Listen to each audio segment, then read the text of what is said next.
তাহলে আজকে নিব হলো সালমনেলা। অলরেডি জানো সালমনেলা কি ডিজিজ করে? Typhoid sir. Typhoid and paratyphoid sir. Typhoid fever করে, তাই তো? আচ্ছা, এখন এই সালমনেলা কি কি মেম্বার আছে, সদস্য কি কি আছে, এটা আগে একটু জানবো। এটা রিটেনে আসে বা ভাইবাতে আমরা জানতে পারি। তার মধ্যে হলো সালমনেলা টাইফি, সালমনেলা প্যারাটাইফি এ, সালমনেলা প্যারাটাইফি বি, সালমনেলা প্যারাটাইফি সি, তারপরে সালমনেলা টাইফিমিউরিয়াম, সালমনেলা কলেরাসিস এবং সালমনেলা ইন্টেরাইডিস। এই কয়েকটা হলো মেম্বার। তাহলে সালমনেলা টাইফি, এটা করে টাইফয়েড ফিভার, এটা আমরা পরে আসতেছি, এটা আবার ক্লাসিফিকেশন করবো। এটি পরীক্ষা দুইভাবে আসে, একটা হলো যে মেম্বার কি কি আছে, আরেকটা হলো ক্লাসিফিকেশন আসে, দুইটা আসে। তো আপাতত মেম্বারে এইগুলো নাম জানো। সালমনেলা টাইফি আর প্যারাটাইফি তোমার আছে তিনটা, প্যারাটাইফি এ বি এন্ড সি, তাই তো? তারপর টাইফিমিউরিয়াম, সালমনেলা কলেরাসিস এবং সালমনেলা ইন্টেরাইডিস। তো ক্লাস শেষ করে তখন তোমরা বুঝতে পারবে যে এইটুকু জানো। আচ্ছা, এগুলোর মরফোলজি কেমন? অবশ্যই গ্রাম নেগেটিভ হবে, এটা তার নতুন করে বলতে হবে না। এবং নন ক্যাপসুলেটেড এক্সেপ্ট সালমনেলা টাইফি এন্ড সালমনেলা প্যারাটাইফি সি। তারপর মোটাইল উইথ পেরিটাগাস ফ্লাজেলা এবং নন স্পোরিং। তাহলে কমন সূত্রগুলো যদি তোমরা খেয়াল থাকো তাহলে তো অবশ্যই খেয়াল থাকবে। যেমন মোটাইল অর্গানিজম আমরা কি বলছিলাম যে ল্যাকটোজ ফার্মেন্টের মধ্যে কোনটা ছিল? এস্কেরিয়া কোলাই এবং ইন্টারব্যাক্টেরিয়া, তাই তো? আর ল্যাকটোজ ফার্মেন্ট স্লোলি, তার মধ্যে নন ল্যাকটোজ ফার্মেন্ট, ওর মধ্যে কি ছিল? এসএসপি হলো ল্যাকটোজ সালমোনেলা, শিগেলা আর প্রোটিয়াস ছিল স্যার। আচ্ছা, তার মধ্যে শিগেলাটা হলো তোমার নন ল্যাকটোজ ফার্মেন্টেড, বাদ বাকিগুলো তোমার হলো কি? আর স্লোলি। বাদ বাকিগুলো স্লোলি, তাই তো? আর শিগেলা তোমার প্লাজেলা থাকে না, আর সালমোনেলা হলো তোমার হলো। আচ্ছা, এখন দেখো এটা মোটাইল উইথ পেরিটাগাস ফ্লাজেলা এবং নন স্পোরিং। এখানে দেখো ফ্লাজেলা গুলো পেরিটাগাস ফ্লাজেলা। বায়োকেমিক্যাল ক্যারেক্টার দেখো, তাহলে এটা অবশ্যই তাহলে নন ল্যাকটোজ ফার্মেন্টেড, তাই না? এসএসপি নন ল্যাকটোজ ফার্মেন্টেড। আর গ্লুকোজ তো অল ইন্টারব্যাকটেরিয়া গ্লুকোজকে ফার্মেন্ট করে। এখানে আবার বিশেষ ক্যারেক্টার ফার্মেন্ট করে, পাশাপাশি ফার্মেন্টেশন করে অল সালমোনেলা প্রডিউস গ্যাস, গ্লুকোজকে ফার্মেন্ট করে তারা গ্যাস তৈরি করবে, ঠিক আছে? গ্যাস তৈরি করবে এক্সেপ্ট সালমোনেলা টাইফি। এইটা জানবা, এটা একটা কমন সূত্র। All salmonella produce gas from glucose fermentation except salmonella typhi. আর আরেকটা জানবা, all salmonella produce hydrogen sulphide except salmonella paratyphi C, ঠিক আছে? এই দুইটা কমন সূত্র জানবা আবার। তাহলে all salmonella ferment glucose except salmonella typhi আর all salmonella produce hydrogen sulfide except salmonella typhi C, এটা খেয়াল রাখবে। তারপরে এগুলো ইউরিয়াস এবং ইন্ডোল করে না। এস্কেরিয়া কোলাই আমরা দেখেছিলাম ইন্ডোল তৈরি করে, ইউরিয়াস করে না, তাই না? আর এই দুটা তো সব জায়গায় আছে, ক্যাটালিস্ট পজিটিভ আর অক্সিজেন নেগেটিভ, তাই তো? তাহলে প্রথমে যদি আমরা বলি যে ক্যাটালিস্ট পজিটিভ অক্সিজেন নেগেটিভ, আর ফার্মেন্টেশনের মধ্যে নিয়ে আসবো হলো প্রথম নিয়ে আসবো ল্যাকটোজ ফার্মেন্টার, তাই তো? অল আর ল্যাকটোজ, এগুলো কি? এটা হলো এসএসপি হলো নন ল্যাকটোজ ফার্মেন্টার, তাই তো? হলো গ্লুকোজ সবাই ফার্মেন্ট করবে, করে গ্যাস তৈরি করবে, করে এক্সেপ্ট কি সালমোনেলা টাইফি। আর এর সঙ্গে আরেকটা হলো all salmonella produce hydrogen sulphide except salmonella paratyphi C. আর ইন্ডোল তৈরি করে না এবং ইউরিয়াস তৈরি করে না। যেটা ইন্ডোল তৈরি করে তোমার হলো এস্কেরিয়া কোলাই, আর ইউরিয়াস তৈরি করে ক্লেবসিয়েলা। যখন সবগুলোই ইন্টারব্যাকটেরিয়া পড়ানো হবে তখন তোমাদের ক্লিয়ার হয়ে যাবে। আপাতত মুখস্থ করতে থাকো। এখন হয়তো কঠিন মনে হচ্ছে, পরে কঠিন থাকবে না। আর কালচারাল ক্যারেক্টার, কোথায় আমরা কালচার করি? আর এটা অবশ্যই জানো, temperature environment of faculty anaerobe, most of the pathogenic organism faculty বানাব। আর টেম্পারেচার কত লাগে? 37 ডিগ্রি সেলসিয়াস। তারপর তোমার হলো আমরা কি রাখি? 1/8 ইনকিউবেশন করি, তাই তো? 8 into 24 hours রাখি। কালচার করবো এখানে ম্যাককনকেস আকার মিডিয়া, এটা হলো ডিফারেনশিয়াল মিডিয়া হিসেবে কাজ করবে। কি জন্য ডিফারেনশিয়াল কাজ করে এখানে? এখানে হলো অল পেল কালারলেস কলোনিস অ্যাজ দেয়ার নন ল্যাকটোজ ফার্মেন্টার, তাই তো? তাহলে এখানে আমরা ডিফারেন্ট করতে পারছি, তাই তো? যে ল্যাকটোজ ফার্মেন্টার যেগুলো, সেগুলো কি করবে? Pink colony due to lactose fermenter, তাই তো? আর নন ল্যাকটোজ ফার্মেন্টার যেগুলো কি? পেল কালার করবে। যার ফলে এখান থেকে আমরা ল্যাকটোজ ফার্মেন্টার থেকে নন ল্যাকটোজ ফার্মেন্টারকে ডিফারেন্সিয়েট করতে পারি। এই জন্য এটাকে বলা হয় ডিফারেনশিয়াল মিডিয়া, ঠিক আছে? তারপরে সিলেক্টিভ মিডিয়া কেন বলা হয়? অলরেডি বলেছি যে এখানে শুধু ইন্টারিক অর্গানিজম গুলো এখানে ইয়ে করবে, কিন্তু তোমার বেশ গ্রাম পজিটিভ নন ইন্টারিক ব্যাকটেরিয়া গুলো গ্রো করবে না এখানে। এই জন্য বলা হয় সিলেক্টিভ মিডিয়া। এগুলো বলা হয় তোমার হলো সিলেক্টিভ মিডিয়া বলা হয়।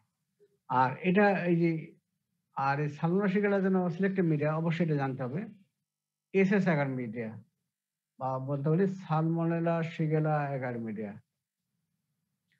এখানে শুধুই সালমোনেলা এবং শিগেলা এখানে গ্রো করবে। এই জন্য বলা হয় selective media for salmonella Shigella. তাহলে এখানে দুইটা আমরা কালচার মিডিয়া নেব, একটা ম্যাককনকেস অ্যাগার মিডিয়া নেব ফর ডিফারেনশিয়াল মিডিয়া হিসেবে, আর সিলেক্টিভ মিডিয়া বেশি নেব হলো সালমোনেলা শিগেলা অ্যাগার মিডিয়া। হ্যাঁ, এখানে সালমোনেলা শিগেলা অ্যাগার মিডিয়া এখানে কেমন আসবে? এখানেও তোমার পেল কলোনি আসবে, তবে এখানে আসবে black centre due to hydrogen sulphide production, ঠিক আছে? এই সেন্টারে ব্ল্যাক হবে due to hydrogen sulphide production, এটাই। আর ম্যাককনকেস শুধু পেল হলো, আর এখানে হলো তোমার পেল কলোনি হলো, কিন্তু মাঝখানে সেন্টারে হলো ব্ল্যাক, কি জানো? Due to hydrogen sulphide production, ঠিক আছে? এইখানে দেখো আমি স্যার, এখানে স্যার একটু স্যার স্লাইডটা হ্যাঁ, বড় করে দিলে ভালো হতো স্যার। স্যার আমরা মোবাইলে ক্লাস করি তো স্যার, অনেকেই ও মোবাইলে স্যার ছোট দেখা যায় একবারে। আচ্ছা আচ্ছা, এখন জি স্যার, ঠিক আছে স্যার, ধন্যবাদ স্যার। এখন ঠিক আছে। জি স্যার। আচ্ছা, এইখানে দেখো একদিকে আছে পেল কলোনি, আরেকদিকে আছে পিঙ্ক কলোনি। হ্যাঁ, লেফট সাইডে আছে দেখো পেল কলোনি। আমি দুটা ডিফারেন্স করার জন্য, পেল আরো ভালো আসে। এই যে এটা হলো লেফট সাইডে দেখো, এটা পেল কলোনি আসবে, তাই তো? হ্যাঁ, এটা হলো সালমোনেলা। আর আরেক দিকে আসে দেখো পিঙ্ক কলোনি আসে। এই যেমন এটা স্কেশে কলাই, লেফট সাইডে এগুলো পিঙ্ক কলোনি হয়। হ্যাঁ, ঠিক আছে, ঠিক আছে। তাহলে দেখে রাখো। হুম হুম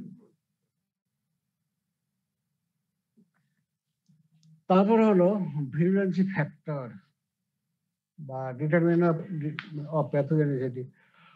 এখানে ওই স্কেশে কলাইয়ের মতোই আসবে, অনেকটা ওই রকমই। একটা সারফেস অ্যান্টিজেন, আরেকটা হলো তোমার হলো টক্সিন আসবে, আর একটা হলো ইনভেশন, তিনটা আসবে। সারফেস অ্যান্টিজেনের মধ্যে আছে তোমার ক্যাপসুল এবং ও অ্যান্টিজেন। তোমার ক্যাপসুলের কাজ তো অবশ্যই জানো। ক্যাপসুল যেটা ক্যাপসুলার অ্যান্টিজেন যেটা কি, এটা ফ্যাগোসাইটোসিস প্রিভেন্ট করে, প্রিভেন্ট করবে ফ্যাগোসাইটোসিস। প্রিভেনশন করবে। এটা হলো মেইন, সব ক্ষেত্রে একই। আর আরেকটা এই যে সালমোনেলার ক্ষেত্রে এখানে প্রিভেন্ট করে আরেকটা কাজ হলো, যে যখন ফ্যাগোসাইটিক সেল তাকে কোনো কারণে যদি ইনগাল্ফ করে, তাহলে সে তখন নিজেকে বাঁচাবে বাই তোমার capsular antigen, prevent intracellular destruction, ঠিক আছে? এটা দিয়েও সে কিন্তু নিজেকে বাঁচায়। এখানে একটু এক্সট্রা একটু আমি জয়েন করলাম, ইয়ে করলাম, যখন খাওয়ার আগ পর্যন্ত ফ্যাগোসাইট করার আগে তার প্রথমে তারা প্রিভেন্ট করবে, prevent phagocytosis by inhibiting complement 3 and antibody deposit করতে তারা দিবে না, যার ফলে ফ্যাগোসাইটোসিস হবে না। আর যদি কোনো কারণে ফ্যাগোসাইটোসিস হয় তখন ওই সেলটা যাতে ফ্যাগোসাইটোসিস সেল যাতে তাকে ডিস্ট্রয় করতে না পারে, তখন সেই যে ক্যাপসুলার অ্যান্টিজেন দ্বারা সে ইন্টারসেলুলার প্রিভেনশন করবে, ঠিক আছে, ডিস্ট্রাকশন প্রিভেন্ট করবে। তারপর ও অ্যান্টিজেন কোনটা? আউটার মেমব্রেন, যেটা আউটার মেমব্রেন যে তোমার যে ওই লাইফোপলিসাইডের কোনটা? ও অ্যান্টিজেন বাকি আর এর নাম কি আরেকটা? সেলুলার অ্যান্টিজেন, তাই না? লাইফোপলিসাইডের আউটার পোর্শনটা, হ্যাঁ, লাইফোপলিসাইডের কয়টা পোর্শন? স্যার তিনটা স্যার। আউটার পলিসাইড এটাই তোমার ও অ্যান্টিজেন, তাই না? এটার কাজ হবে তোমার attachment. It helps in attachment of the host cell with survival of bacteria intercellularly. এটাও তোমার একটা অ্যাটাচমেন্টে হেল্প করবে, পাশাপাশি যখন ফ্যাগোসাইটিক সেল তাকে ইনকাল করবো তখন সেটা ফ্যাগোসাইটিক সেল তাকে ডিস্ট্রয় করতে পারবে না। এই দুটা তোমার এইভাবে তোমার নিজেকে রক্ষা করতেছে। তারপরে 2 নম্বর হলো ইনভেসিভনেস। প্রথমে তারা করবে কি, এই যে স্মল ইন্টেস্টাইন বা লার্জ ইন্টেস্টাইন বড়, সেখানে তারা মাইক্রোভিলায়াস, তাই তো, ভিলাই যে এপিথেলিয়াল সেল আছে রিসেপ্টরের সঙ্গে বাইন্ড করবে, করে রিসেপ্টর মেডিয়েটেড এন্ডোসাইটোসিসের মাধ্যমে সেলের ভেতরে প্রবেশ করবে, করে তারপরে যাবে, প্রথমে যাবে সাবমিউকোসা, তারপরে যাবে আরো ভিতরে লেয়ার কি আছে, ল্যামিনা প্রক্রিয়া, সেই পর্যন্ত চলে যাবে।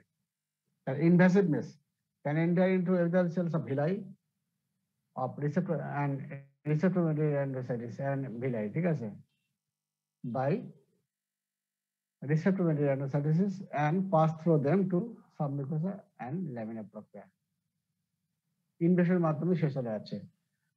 তারপর ইনভেশনের মধ্যে চলে গেল, তখন সে সেখানে গিয়ে তৈরি করবে অ্যান্ডোটক্সিন। অ্যান্ডোটক্সিন তৈরি করবে কি, এটা অ্যান্ডোটক্সিন তৈরি হলে তোমার ফিভার হবে, তাই তো? তোমার অ্যান্ডোটক্সিন কাজ যেটা জানো সেটা অলরেডি। আর আরেকটা করে ইন্টারোটক্সিন, সবগুলো করে না, করে তোমার হলো নন ট্রাইভোডাল স্পিসিস করে, এটা পরে আমি বলতেছি। আচ্ছা, তাহলে একটা হলো সারফেস অ্যান্টিজেন, তাই তো? আবারও বলি, সারফেস অ্যান্টিজেন হলো দুইটা, একটা হলো ক্যাপসুলার অ্যান্টিজেন বা V1 VI অ্যান্টিজেন, আর একটা হলো ও অ্যান্টিজেন। ক্যাপসুলার অ্যান্টিজেন একটা হলো যে প্রিভেন্ট ফ্যাগোসাইটোসিস করতেছে, আর যদি ফ্যাগোসাইটোসিস করেই থাকে তাহলে ওই প্রিভেনশন করতেছে ইন্টারসেলুলার ডিস্ট্রাকশন।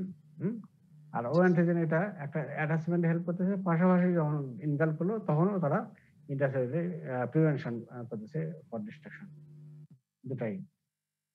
তারপরে নিজেকে রক্ষা করলো, করার পরে সে কি করবে, নিজেকে তার সেলের ভিতরে প্রবেশ করবে, তাই তো? ভিলায়ের এপিথেলিয়াল সেলস অফ ভিলায়ের এখানে প্রবেশ করবে বাই রিসেপ্টর, প্রথম মিউকোসাল সেলের সঙ্গে রিসেপ্টরের সঙ্গে বাইন্ড করলো, করে রিসেপ্টর মেডিয়েটেড এন্ডোসাইটোসিসের মাধ্যমে তারা প্রবেশ করলো প্রথম কোথায়, এপিথেলিয়াল সেলস অফ ভিলাই। এখান থেকে চলে যাবে সাবমিউকোসা এবং ল্যামিনা প্রক্রিয়া। তারপর সেখানে গিয়ে কিছু অর্গানিজম যখন মারা যাবে তখন তার ভিতরে হবে অ্যান্ডোটক্সিন, এবং অ্যান্ডোটক্সিনের কারণে তোমার হয় ফিভার। আর কিছু কিছু অর্গানিজম আছে সেগুলো হবে এন্টারোটক্সিন। এই হলো তোমার হলো প্রেগন্যান্সি ফ্যাক্টর। এখন পরীক্ষা কোশ্চেন আসে না দেখে নিও, আমি জানি না, এটা আসলে পড়বা, না হলে আমরা ভাইভাতে ধরবো না, ভাইভাতে আমরা ধরবো না। আচ্ছা, এখন হলো ক্লাসিফিকেশন, এখন করি আমরা ক্লাসিফিকেশন।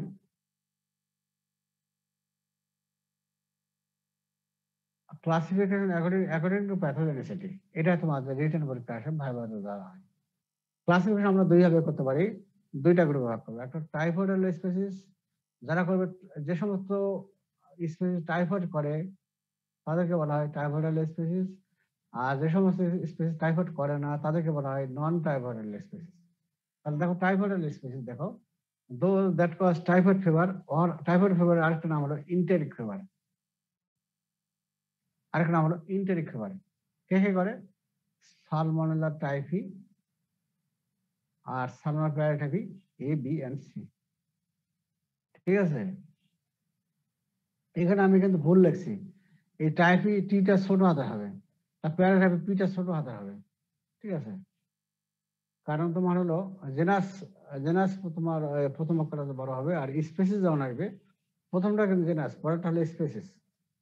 হ্যাঁ, স্পেসিস কিন্তু তোমার ছোট হাতের হবে সবগুলোই। এগুলো তোমাদেরকে আলোচনা করা হয়নি এগুলো। ওই স্যার দ্বৈত নামকরণের সিস্টেম অনুযায়ী স্যার। হ্যাঁ হ্যাঁ ওইরকম ইন্টারমিডিয়েটে পড়ছি স্যার এগুলো। আচ্ছা, আর আরেকটা কথা হয় যে তোমার এই যে ইটালিক ফর্মে এই যে বাঁকা বাঁকা করছি, বাঁকা লিখছি না, বাঁকা হয়ে লিখছি না, দেখো তো। জি স্যার, জি স্যার।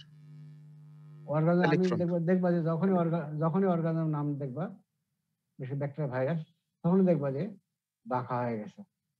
হ্যাঁ, এগুলো তোমার ইটালিক ফর্মে, এগুলো এগুলো নিয়ম এটাই। তো তোমাদের ক্ষেত্রে এত নিয়ম অত প্রয়োজন নাই, যারা ডিপ্লোমা ডিএলএম স্টুডেন্ট তাদের অবশ্যই লাগবে। হ্যাঁ, আচ্ছা, তাহলে টাইফয়েড কে করতেছে বা ইন্ডিয়ান ফিভার কে করতেছে? সানোটাইফি এবং সানোপ্যারাটাইফি এবিসি। বিশেষ করে সিটা না বলে হবে এবিসি, এবি। আর নন টাইফয়েড স্পিসিস এর মধ্যে দুটো, এটা বা দুইটা গ্রুপে ভাগ করবো। একটা হলো salmonella that cause food poisoning অথবা বলতে পারি গ্যাস্ট্রোএন্টারাইটিস, কে করে? সালমোনেলা টাইফিমিউরিয়াম এবং সালমোনেলা এন্টারাইটিস, এরা করবে ফুড পয়জনিং করবে। সালমোনেলা টাইফিমিউরিয়াম এবং সালমোনেলা এন্টারাইটিস। আর কিছু করে হলো সালমোনেলা দ্যাট কজ সেপ্টিসেমিয়া, কে করে? Salmonella choleraesuis, salmonella choleraesuis. এটা করবে তোমার সেপ্টিসেমিয়া। ঠিক আছে, ক্লাসে খেয়াল থাকবে তো। তাহলে টাইফয়েড করতে সালমোনেলা টাইফি আর করে salmonella A B C. R non typhoid species কে করে? কিছু করে ফুড পয়জনিং করে কি সালমোনেলা টাইফিমিউরিয়াম এবং সালমোনেলা এন্টারাইটিস। আর সেপ্টিসেমিয়া করে হলো সালমোনেলা কলেরাসিস। তাহলে ওই যে আমি আগে প্রথম স্লাইডে কি দেখলাম? মেম্বার স্পিসিস, তাই তো? মেম্বার স্পিসিস, তাহলে ওর সঙ্গে মিল আছে, ওটাকে জাস্ট আমরা ক্লাসিফিকেশন করলাম। তাহলে দুটাই কিন্তু পরীক্ষায় তোমাদের আসে, রিটেন আমরা ভাইভাতে আমরা ধরবো।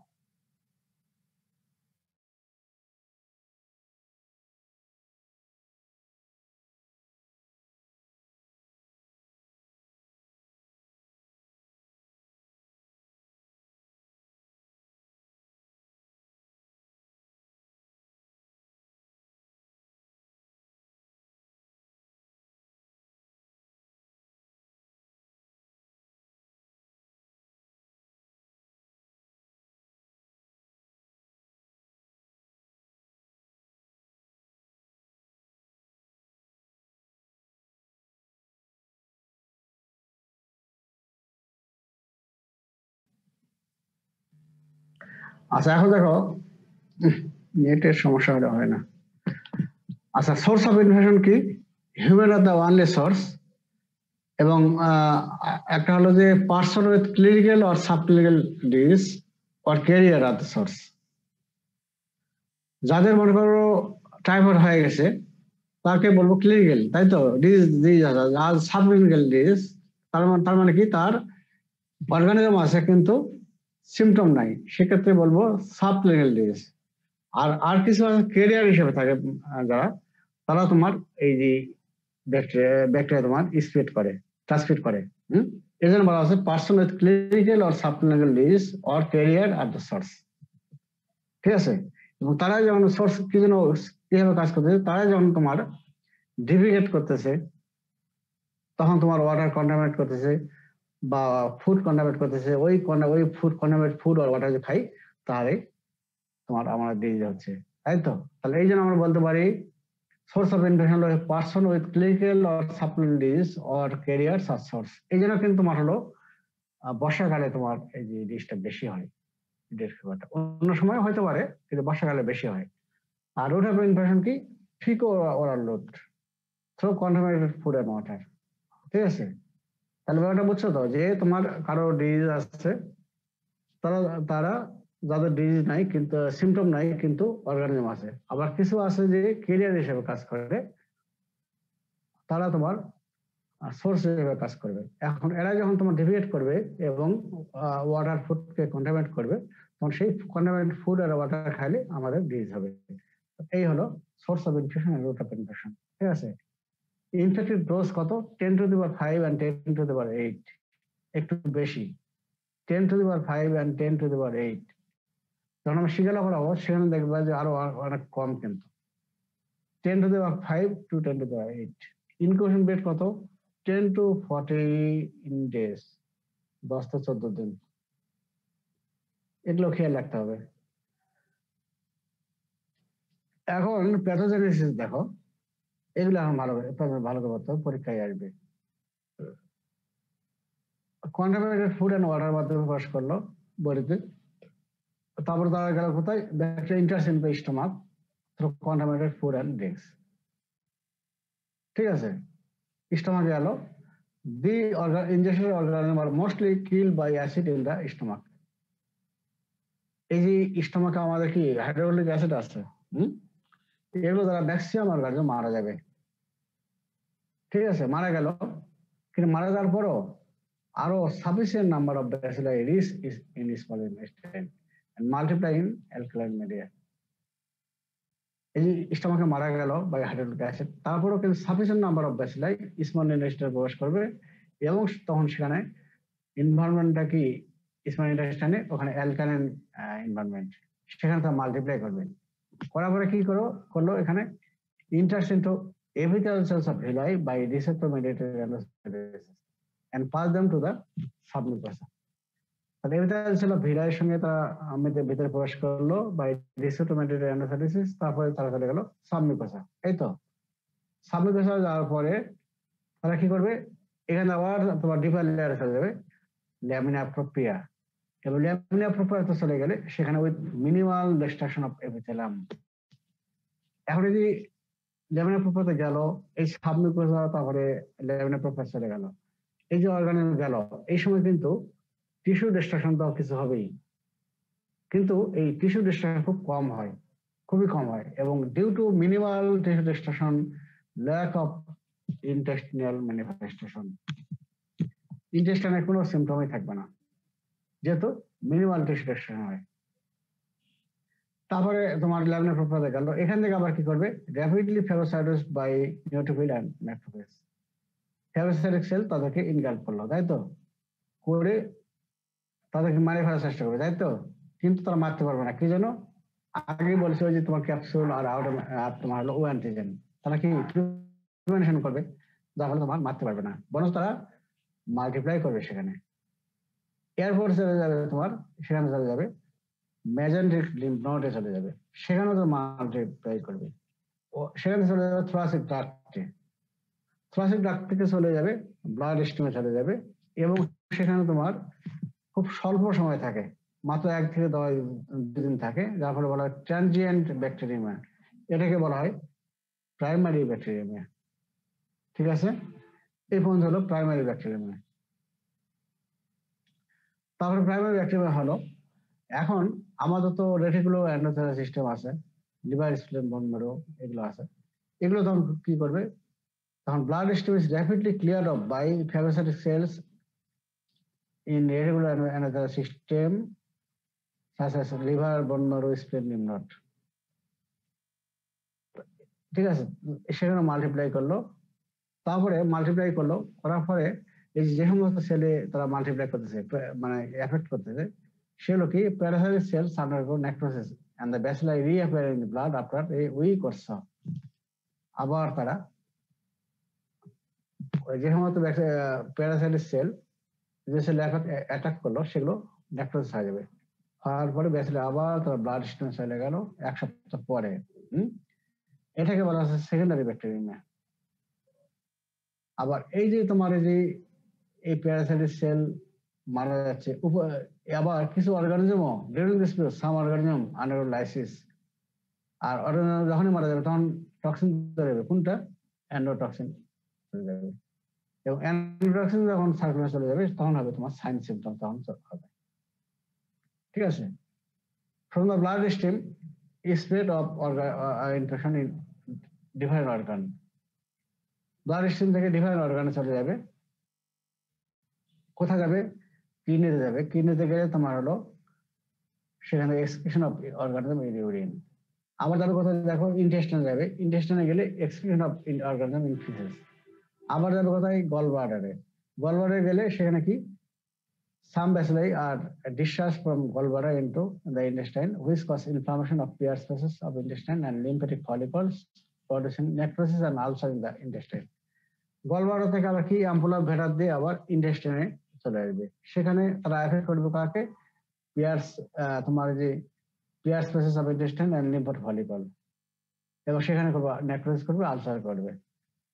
আলটিমেটলি সেটাকে বলা হয় টাইফয়েড আলসার, এবং টাইফয়েড আলসার হলে ব্লিডিং হতে পারে, পারফোরেশন হতে পারে। এখন আবার দেখো এই যে গলব্লাডারে তোমার আলসার করলো, ব্লিডিং করলো, আবার গলব্লাডার কিছু সাম একটা রিজাইড ইন গলব্লাডার, সেখানে থেকে যায়। থেকে যাওয়া যখন থেকে যাবে সেটাই তোমার খারাপ, সেটাই তোমার হলো পরবর্তীতে সমস্যা করে। সমস্যা কি করে? তারা সেখান থেকে আবার তোমার ওই যে ইন্টেস্টাইনে টাইম টু টাইম পাস হবে, from time to time pass হবে, এবং ইনপিস্টল পাসেস সালমোনেলা ফর মোর দেন 1 ইয়ার, এটাকে বলা হয় ক্রনিক ক্যারিয়ার। এবং ক্যারিয়ার হারটা কত? 2 to 5% become chronic career.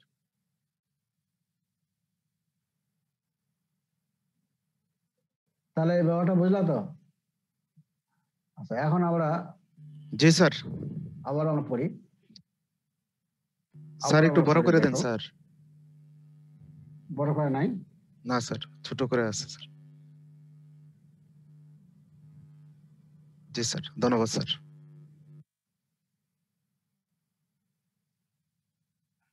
Pathogenesis, তাহলে এখানে আমি আর দেখাচ্ছি না, তোমার তো স্যার একটা স্যার কোশ্চেন স্যার, এই কোশ্চেনটা দেখলাম স্যার রাজশাহী ইউনিভার্সিটি 2017 সালে আসছে স্যার। স্যার এটা কি পুরোটাই লেখা লাগবে স্যার? কি কোশ্চেন ছিল? মানে এই কোশ্চেনটাই sir, pathogenesis of typhoid fever, মানে এই যতটুকু স্লাইড আপনি দেখাইছেন স্যার পুরাটাই কি দেওয়া লাগবে? তোমরা ওই যে দেখবা যে কতটুকু তোমার একটু তো তোমার আমি তো সবসময় বলি যে আমি যা কিছু বলতেছি সবকিছু তোমার যে লিখবা তা কিন্তু নয়। তোমার নিজে পড়ে দেখো যে কতটুকু তোমাকে লিখতে হবে, ঠিক আছে? কতটুকু লিখতে হবে সেটাই তোমার লিখবা। জি স্যার। এখন এখানে দেখো, আমি আগে তোমার হলো এখানে দেখো প্রথম ব্যাকটেরিয়া, তাহলে ভালো করে দেখো, শোনো। প্রথম একটা ব্যাকটেরিয়া প্রবেশ করলো, কার মধ্যে প্রবেশ করলো?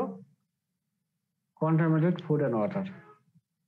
হ্যাঁ, তারপর সেটা গেল কোথায়? খাইলে কোথায় যাবে? প্রথম যাবে স্টমাকে। স্টমাকে গেলে আমাদের ওখানে কি আছে? আমাদের ডিফেন্স মেকানিজম কি আছে? Hydrochloric acid. সে কি করে বসে থাকবে? সে তখন অর্গানিজমকে মেরে ফেলবে। এবং অনেক তোমার আগেই প্যাথোজেনেসিস যখন আমি পড়াইছিলাম তখন কি হয়, এই যে হাইড্রোক্লোরিক অ্যাসিড এগুলো কি মারে না অর্গানিজমকে? তো তেমনই এই যে সালমোনেলা যখনই প্রবেশ করবে হাইড্রোক্লোরিক অ্যাসিড তাকে মেরে ফেলবে। মেরে ফেলে তো তোমার ডিজিজ হওয়ার কথা না, কিন্তু তারপরও এই ক্ষেত্রে হয় কি, তোমার sufficient organism to produce disease, পর্যাপ্ত পরিমাণ অর্গানিজম চলে যাবে কোথায়? ইন্টেস্টাইনে যাবে। এখন এরা কিন্তু ওই যে অ্যালকালাইন এনভায়রনমেন্টে এরা বেঁচে থাকে এবং মাল্টিপ্লাই করে। তখন ইন্টেস্টাইনে যখনই চলে গেল, এই যে অর্গানিজম গুলো বেঁচে চলে গেল ওখানে, তখন তারা মাল্টিপ্লাই করবে, বংশবৃদ্ধি করবে, তাই তো? তারপরে ওখানে মাল্টিপ্লাই করলো, করার পরে এরা কি করবে? তখন তোমার যে ইন্টেস্টাইনাল যে ভিলাই আছে, ভিলাই যে এপিথেলিয়াল সেল আছে, রিসেপ্টর ওর সঙ্গে বাইন্ড করলো, করে রিসেপ্টর মেডিয়েটেড অ্যানোসাইটিসের মাধ্যমে ওর ভিতরে প্রবেশ করলো, তাই তো? তারপরে ওরা চলে যাবে কোথায়? সাবমিউকোসা, তারপরে ল্যামিনা প্রক্রিয়া যাবে। এখন এই যে তোমার এই যে এপিথেলিয়াল সেল, তারপরে তোমার সাবমিউকোসা, তারপরে ল্যামিনা প্রক্রিয়া, এই যেখানে এতগুলো পথ গেল, এই সময় তো যে সেলগুলো কেউগুলাকে অ্যাটাক করতেছে, সেই সেলগুলা কিছু তো মারা যাবে, তাই তো? মারা যাবে না? ডিস্ট্রাকশন হবে না? কিন্তু এক্ষেত্রে হয় কি, টিস্যু ডিস্ট্রাকশনটা খুব বেশি হয় না। যা ফলে লোকালি কোনো সাইন সিমটম হয় না। ঠিক আছে, ডিউ টু মিনিমাল লেশন, ওই জন্য তোমার সাইন সিমটম এখানে হবে না। আচ্ছা, এখন এই যে ল্যামিনার প্রক্রিয়াতে চলে গেল, ল্যামিনার প্রক্রিয়াতে থেকে এখান থেকে তোমার কি ওই রিজনাল যে ডেনি লিম্ফ নোড, ওখানে কি আছে মেজেন্টেরিক লিম্ফ নোড, তাই না? ওখানে আছে না ল্যামিনার প্রক্রিয়াতে? আছে কিনা? তোমার অ্যানাটমি বলে আসছো, আছে? তখন মেজেন্টেরিক লিম্ফ নোড তোমার হলো ওখান থেকে ওখানে চলে গেল।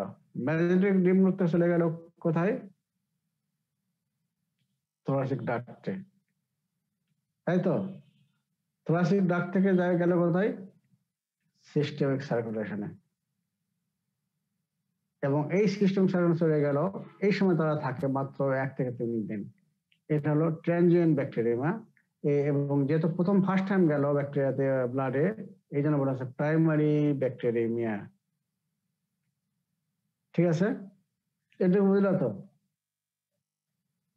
হ্যালো জি স্যার। অরেঞ্জ, জি আচ্ছা, স্যার। তাহলে এইটা হলো ব্যাকটেরিয়া, প্রাইমারি ব্যাকটেরিয়া হলো। এখন এরপরে ঘটনা হলো কি, তখন আমাদের এই রোল প্লে করার জন্য আসবে আমাদের ডিফেন্স মেকানিজম কি আসবে তখন, এই যে আমাদের রেটিকুলো এন্ডোথেলিয়াল সিস্টেম, যেমন লিভার, স্প্লিন, বোন মেরু, লিম্ফ নোড, এরা করবে কি, এই যে ছাঁকনি হিসেবে কাজ করবে। আমাদের ব্লাডে যতগুলো অর্গানিজম আছে তারা করবে কি, তাদেরকে টেক আপ করবে। ওদের ফেগোসাইটিক সেল আছে না, এই ফেগোসাইটিক সেলগুলো তাদেরকে টেক আপ করবে, তাই তো? যখন এদের ভিতর দিয়ে টেক আপ কিভাবে করবে, ব্লাড তোমার ডিফারেন্ট অর্গানে ছড়া যাবে, তাই তো? যখন ওই তোমার লিভার, স্প্লিন এইগুলো পাস হবে, ওইখানে তোমার ট্র্যাপিং করবে, ধরে ফেলবে, যা ফলে কি গোটা ব্লাড থেকে তোমার অর্গানিজম চলে গেল, ভ্যানিশ হয়ে গেল, হলো না? যা ফলে এইভাবে তোমার ব্লাড কিন্তু তোমার ব্যাকটেরিয়া তোমার থাকলো না ওইখানে। তাহলে তোমার রেগুলার সিস্টেম এখানে তোমার হলো টেক আপ করলো। আচ্ছা, এখন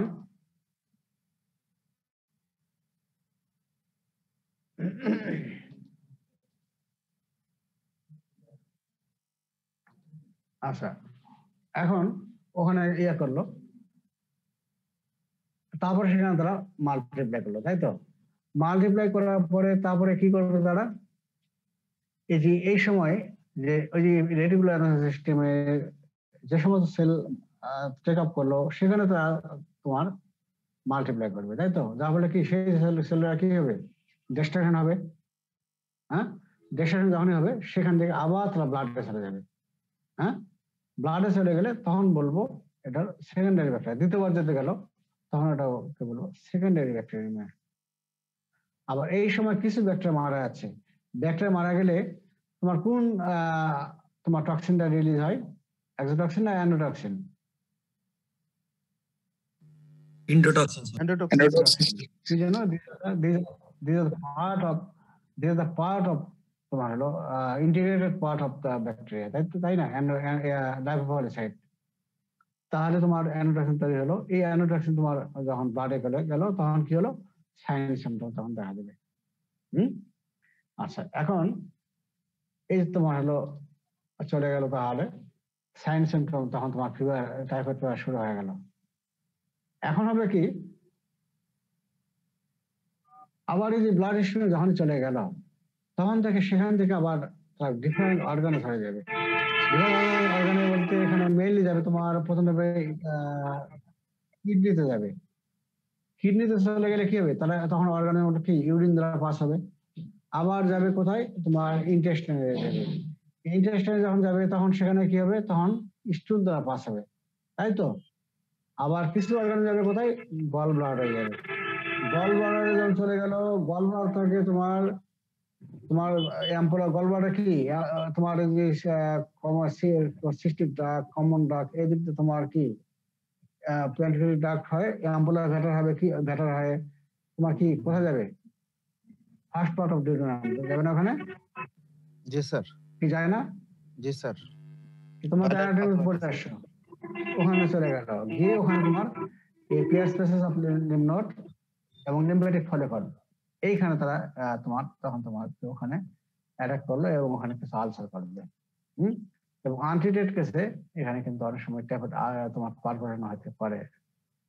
আচ্ছা, এখন এটা থিওরিটিক্যাল কেস, পারমানেন্ট সহজে হয় না, তবে হইতে পারে থিওরিটিক্যাল। আচ্ছা, তারপরে তোমার হলো এখন এই যে গলবারে থেকে টাইম টু টাইম পাস হচ্ছে, আবার কিছু অর্গানিজম গলবারে থেকেই যায়, তারা থেকে গেলে তখন তোমার ক্যারিয়ার হিসেবে তখন কাজ করে। এবং যদি 1 বছরের বেশি পর্যন্ত যদি অর্গানিক চাকরি যাইতে থাকে তোমার এই গলবার থেকে, তাহলে তখন আমরা তাকে বলি ক্রনিক ক্যারিয়ার। তাহলে প্যাথোলজি এই বুঝলা তো? তাহলে এইটুকু কি কঠিন হলো নাকি? স্যার সহজ হয়েছে স্যার, লেখাটাই একটু তাহলে ঝামেলা হয়ে এইটুকু যাবে স্যার পড়েও পরীক্ষায়। এইটুকু, অনেক বেশি লেখা হয়ে যাবে তাহলে স্যার। এইটুকুই, তাহলে তোমার যে না তোমরা ওইভাবে তাহলে লেখো তাহলে, জি স্যার। ওইভাবে তোমাদের ভাষায় তাহলে ওইভাবে লেখো, কম ভাবে লেখো তাহলে। জি স্যার। আমি যেভাবে লিখতেছি তা না, তবে মূল জিনিসটা যেন থাকে অবশ্যই। মূল জিনিসটাই যেন অবশ্যই থাকে। তাহলে এই হলো তোমার প্যাথোজেনেসিস।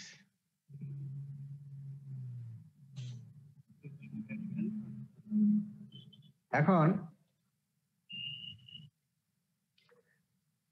এখানে দেখো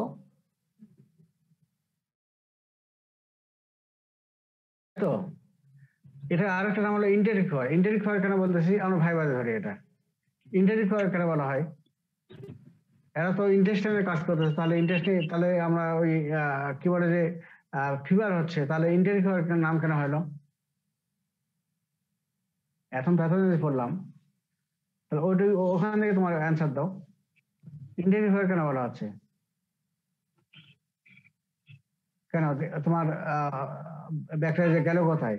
খাবারের পরে কি ফুড এন্ড ওয়াটারের মাধ্যমে যে গেল কোথায়? ইন্টেস্টাইনে, তাই তো? ইন্টেস্টাইনে গেল স্যার। মাল্টিপ্লাই করলো, ওখানে মিনারেশন করতেছে, ওখানে মাল্টিপ্লাই করলো, তাই তো? ওখানে মেইন কাজ কিন্তু ওখানে করলো। আবার যখন এটা যেহেতু ইন্টেস্টাইনে কাজ করতেছে, তাহলে ওখানে ইন্টারিক হয়ে গেল, তাই তো? আবার ওই যে যখন তোমার যে ব্যাকটেরিয়া লাইসিস হয়ে যাচ্ছে, তখন কি তোমার অ্যানোডক্সিন তৈরি হচ্ছে, অ্যানোডক্সিন যখন সিস্টেমিক সার্কুলেশন চলে গেল, তখন কি হচ্ছে? তখন ফিভার হচ্ছে। এই কারণে তোমার হলো ইন্টারিক ফিভার। ঠিক আছে, খেয়াল থাকবে তো?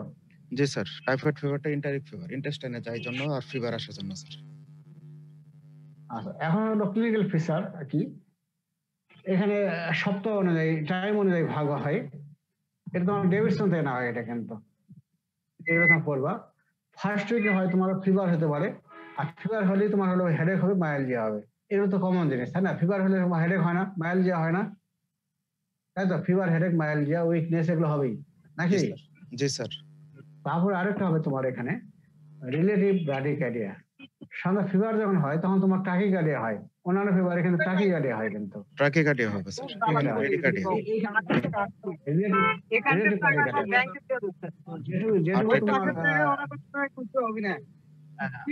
যেটুকু তোমার ওই যে ইয়ে হওয়ার কথা, মানে তোমাদের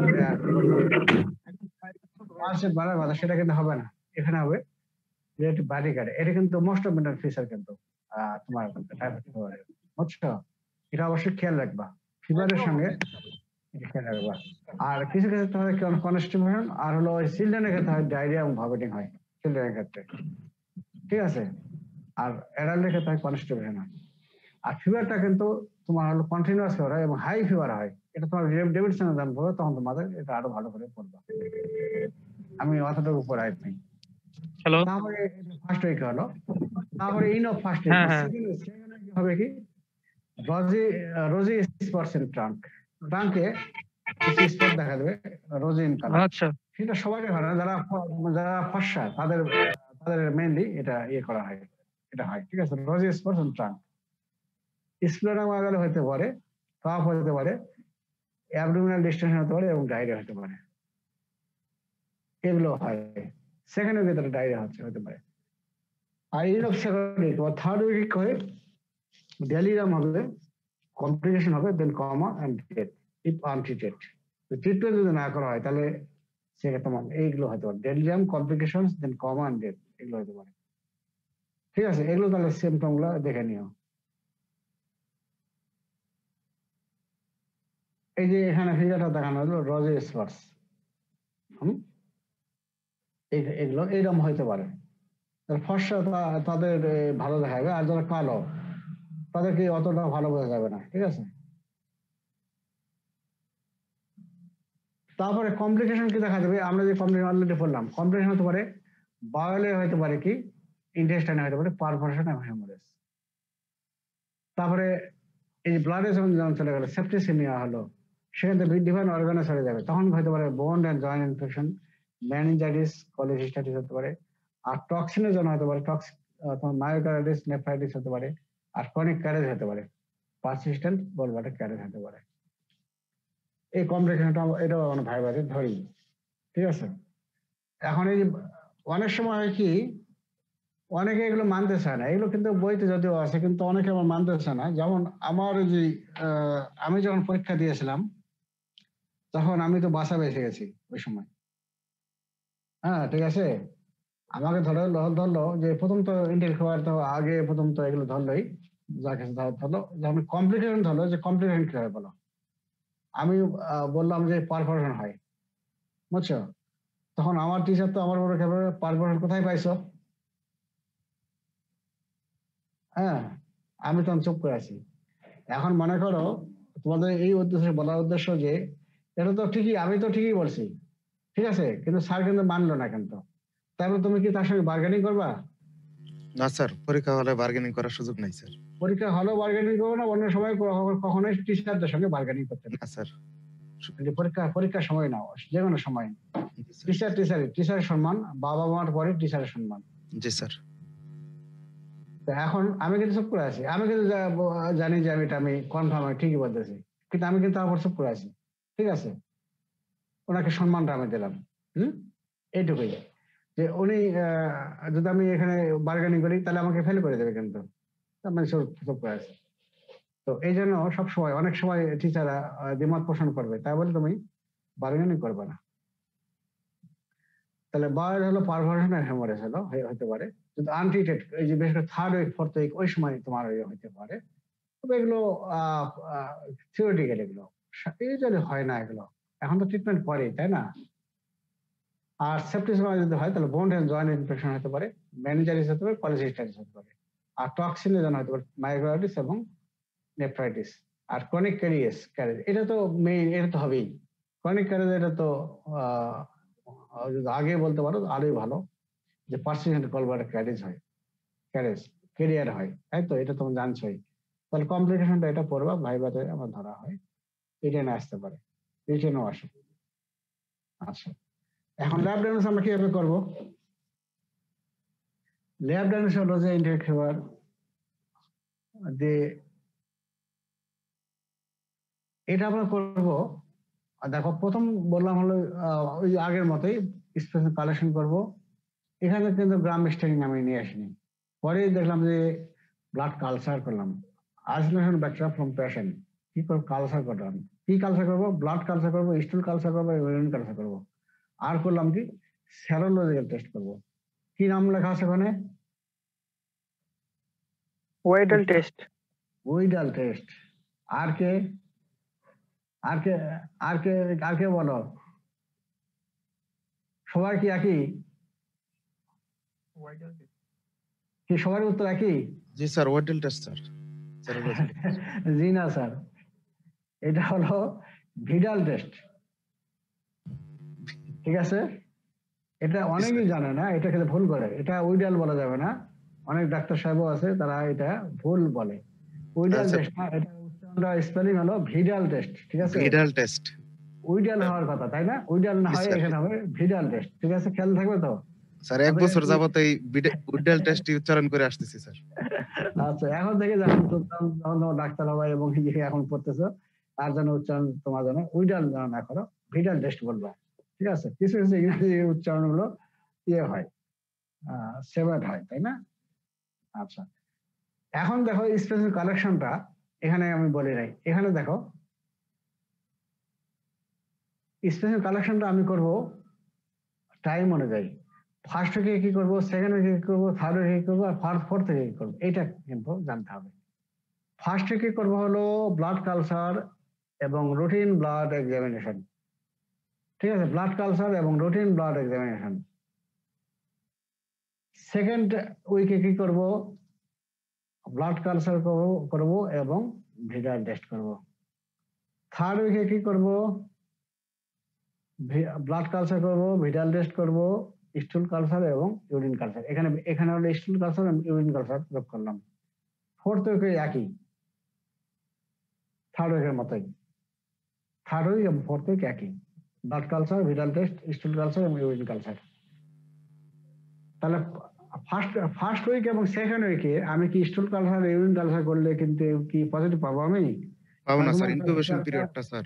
প্যাথোজেন না, ইনফেকশন পিরিয়ডটা প্যাথোজেন অলরেডি তোমার পড়ছো। ইউরিনে কখন যাচ্ছে, স্টুলে কখন যাচ্ছে? শেষ মধ্যে সেকেন্ডারি ব্যাকটেরিয়া যখন হচ্ছে, তারপর যখন গলব্লাডারে গেল, সেকেন্ডারি ব্যাকটেরিয়া যখন হচ্ছে, তখন তোমার ডিফারেন্ট অর্গানে ছড়িয়ে পড়লো। তারপরে তো তোমার এই যে তোমার জিআই ট্র্যাক্টে গেলে তোমার স্টুল এর মাধ্যমে আসতেছে, কিডনি দিয়ে গেলে ইউরিনের মাধ্যমে আসতেছে, তাই না? এই জন্য কিন্তু ফার্স্ট উইক সেকেন্ড উইকে আসবে না কিন্তু, বুঝছো? আর ভিটাল টেস্টটা কখনোই ফার্স্ট উইকে পজিটিভ আসবে না। ভিটাল টেস্টটাও সেকেন্ড উইকে শুরু হবে। ফার্স্ট উইকে কখন হবে? ফার্স্ট উইকে শুধুই করা হবে ব্লাড কালচার এবং রুটিন ব্লাড এক্সামিনেশন। স্যার এই টেস্ট গুলা স্যার আমরা মানে তাকে কখন স্যার উপদেশ দিব যে আপনার জ্বর কতদিন যাবত, এটা জিজ্ঞেস করার পর হিস্ট্রি নিতে হবে তো, হিস্ট্রি নিয়ে সেইভাবে তোমার রোগী হিস্ট্রি নিয়ে তারপরে তোমার পরীক্ষা কোনটা কি করবে তখন সেটা দিয়ে দিবা। জি স্যার। রুটিন ব্লাড এক্সামিনেশন পাইলে এর ফাইন্ডিংসটা লিখে রাখো। লিউকোপেনিয়া উইথ রিলেটিভ লিম্ফোসাইটোসিস, এখানে সাধারণত লিম্ফোসাইট কাউন্ট একটু বেড়ে যায়। রিলেটিভ লিম্ফোসাইটোসিস, এমনি তো নিউট্রোফিল বেশি, তাই তো? আর তাই না, নিউট্রোফিল কত? 42 কত 70, তাই না? 70%, বা অনেক জায়গায় 74 বলা হয়, অ্যাকচুয়ালি 70। আবার বিভিন্ন জায়গায় বিভিন্ন বইতে বিভিন্ন ধরনের দেওয়া আছে। আর লিম্ফোসাইট কত? 22 40, এখানে ক্ষেত্রে একটু বেড়ে যায়, মানে নিউট্রোফিল একটু কমে দিকে যাবে আর হলো লিম্ফোসাইট একটু বেড়ে যাবে। তোমার অলরেডি তোমার ইয়েতে পড়ে গেছে, তোমার হেমাটোলজি পড়ে আছে যে রিলেটিভ লিম্ফোসাইটিস কাকে বলা হয়। তাহলে এখানে হলো লিউকোপেনিয়া এবং রিলেটিভ লিম্ফোসাইটোসিস, এটা খেয়াল রাখো, এটা লিখে নাও। এটা আর সব ক্ষেত্রে যদি হয় তা কিন্তু না, এটা কিন্তু সব ক্ষেত্রে, কিছু কিছু ক্ষেত্রে হয় কিন্তু, ঠিক আছে? এটা আমরা ধরবো কিন্তু। রুটিন ব্লাড এক্সামিনেশন করলে কি পাবে তুমি, যে হইতে পারে কি যে লিউকোপেনিয়া উইথ রিলেটিভ লিম্ফোসাইটোসিস, এইটা। এখন আমরা ব্লাড কালচার করব। ব্লাড কালচার কি করব, এই এত কিছু জানতে হবে না। ব্লাড কালচার একটা ক্লাসই তোমাদের আছে, যখন আমরা ক্লিনিক্যাল মাইক্রোবায়োলজি পড়াবো তখন তোমাদের এগুলো পড়ানো হবে। সাধারণত আমরা 3 মেথডে করি, শুধু জানে রাখো। একটা হলো কনভেনশনাল মেথড, লাইসিস সেন্ট্রিফিউশন মেথড এবং অটোমেটেড ব্লাড কালচার সিস্টেম।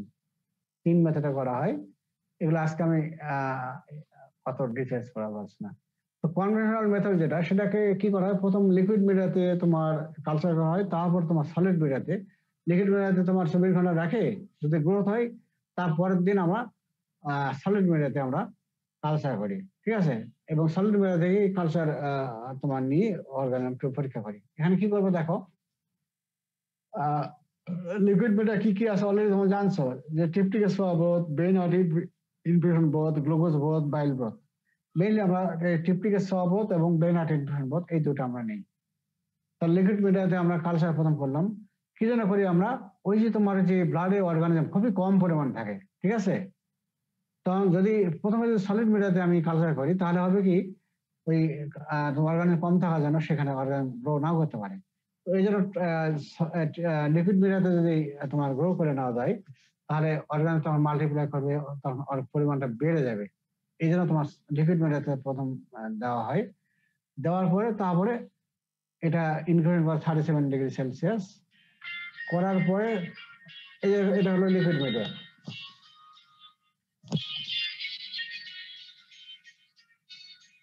এটা হলো লিকুইড মিডিয়া, ঠিক আছে? এই যে একটা, এটা brain infusion broth, liquid media.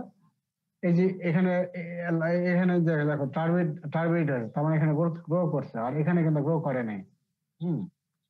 আচ্ছা, তারপরে আরো ট্রিপটিকের সহবত আছে, এগুলো তো আমরা কালচার করবো। তারপর পরের দিন আমরা করবো কি, সাব কালচার করবো। সাব কালচার করবো কোথায়, আমরা ম্যাককটিস আগারমেডিয়া, আরেকটা হলো সালমোনেলা শিগেলা আগারমেডিয়া। হ্যাঁ, দেখে দেখো এখানে কিন্তু আমি ওই একসঙ্গে দুইটা নেশা, একটা ল্যাকটোজ ফার্মেন্টার আর একটা হলো নন ল্যাকটোজ ফার্মেন্টার। এখানে আরো ভালো দেখো, দেখো এখানে এই যে রাইট সাইডে দেখো পেল কলোনি হবে, তাই তো? Pale colony due to non lactose fermenter.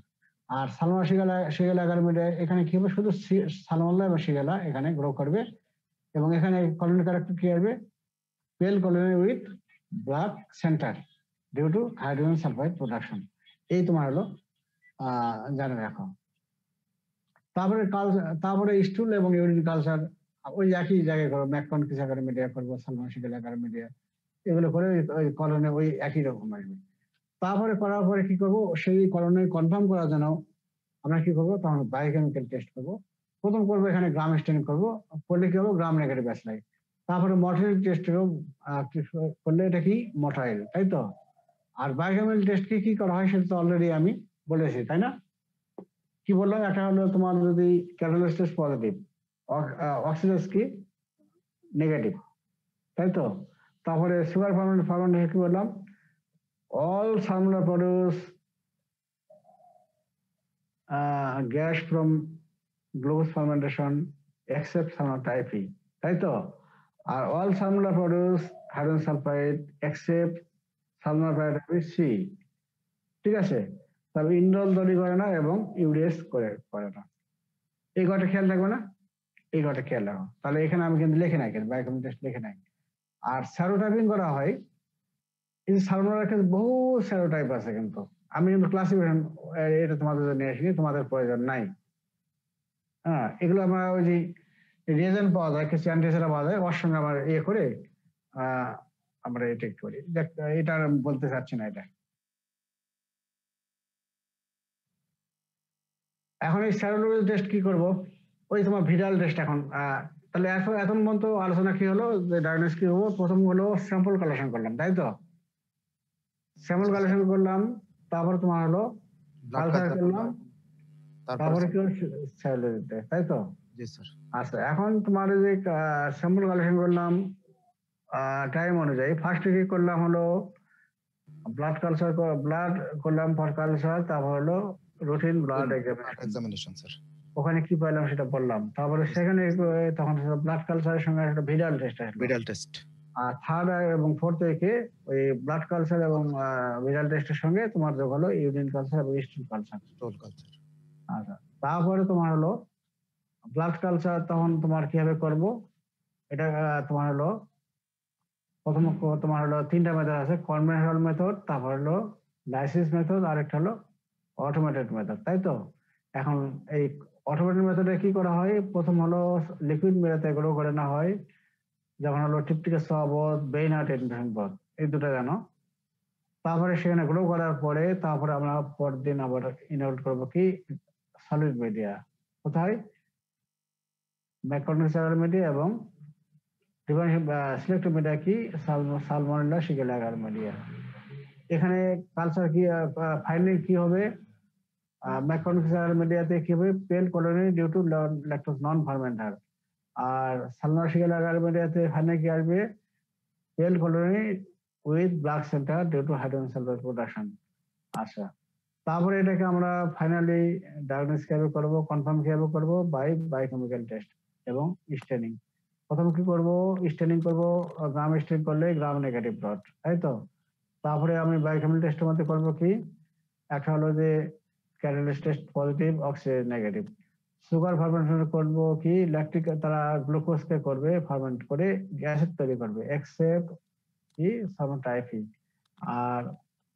আর কি করবে, হাইড্রোজেন সালফাইড তৈরি করবে, এক্সেপ্ট সালমোনেলা টাইফি সি।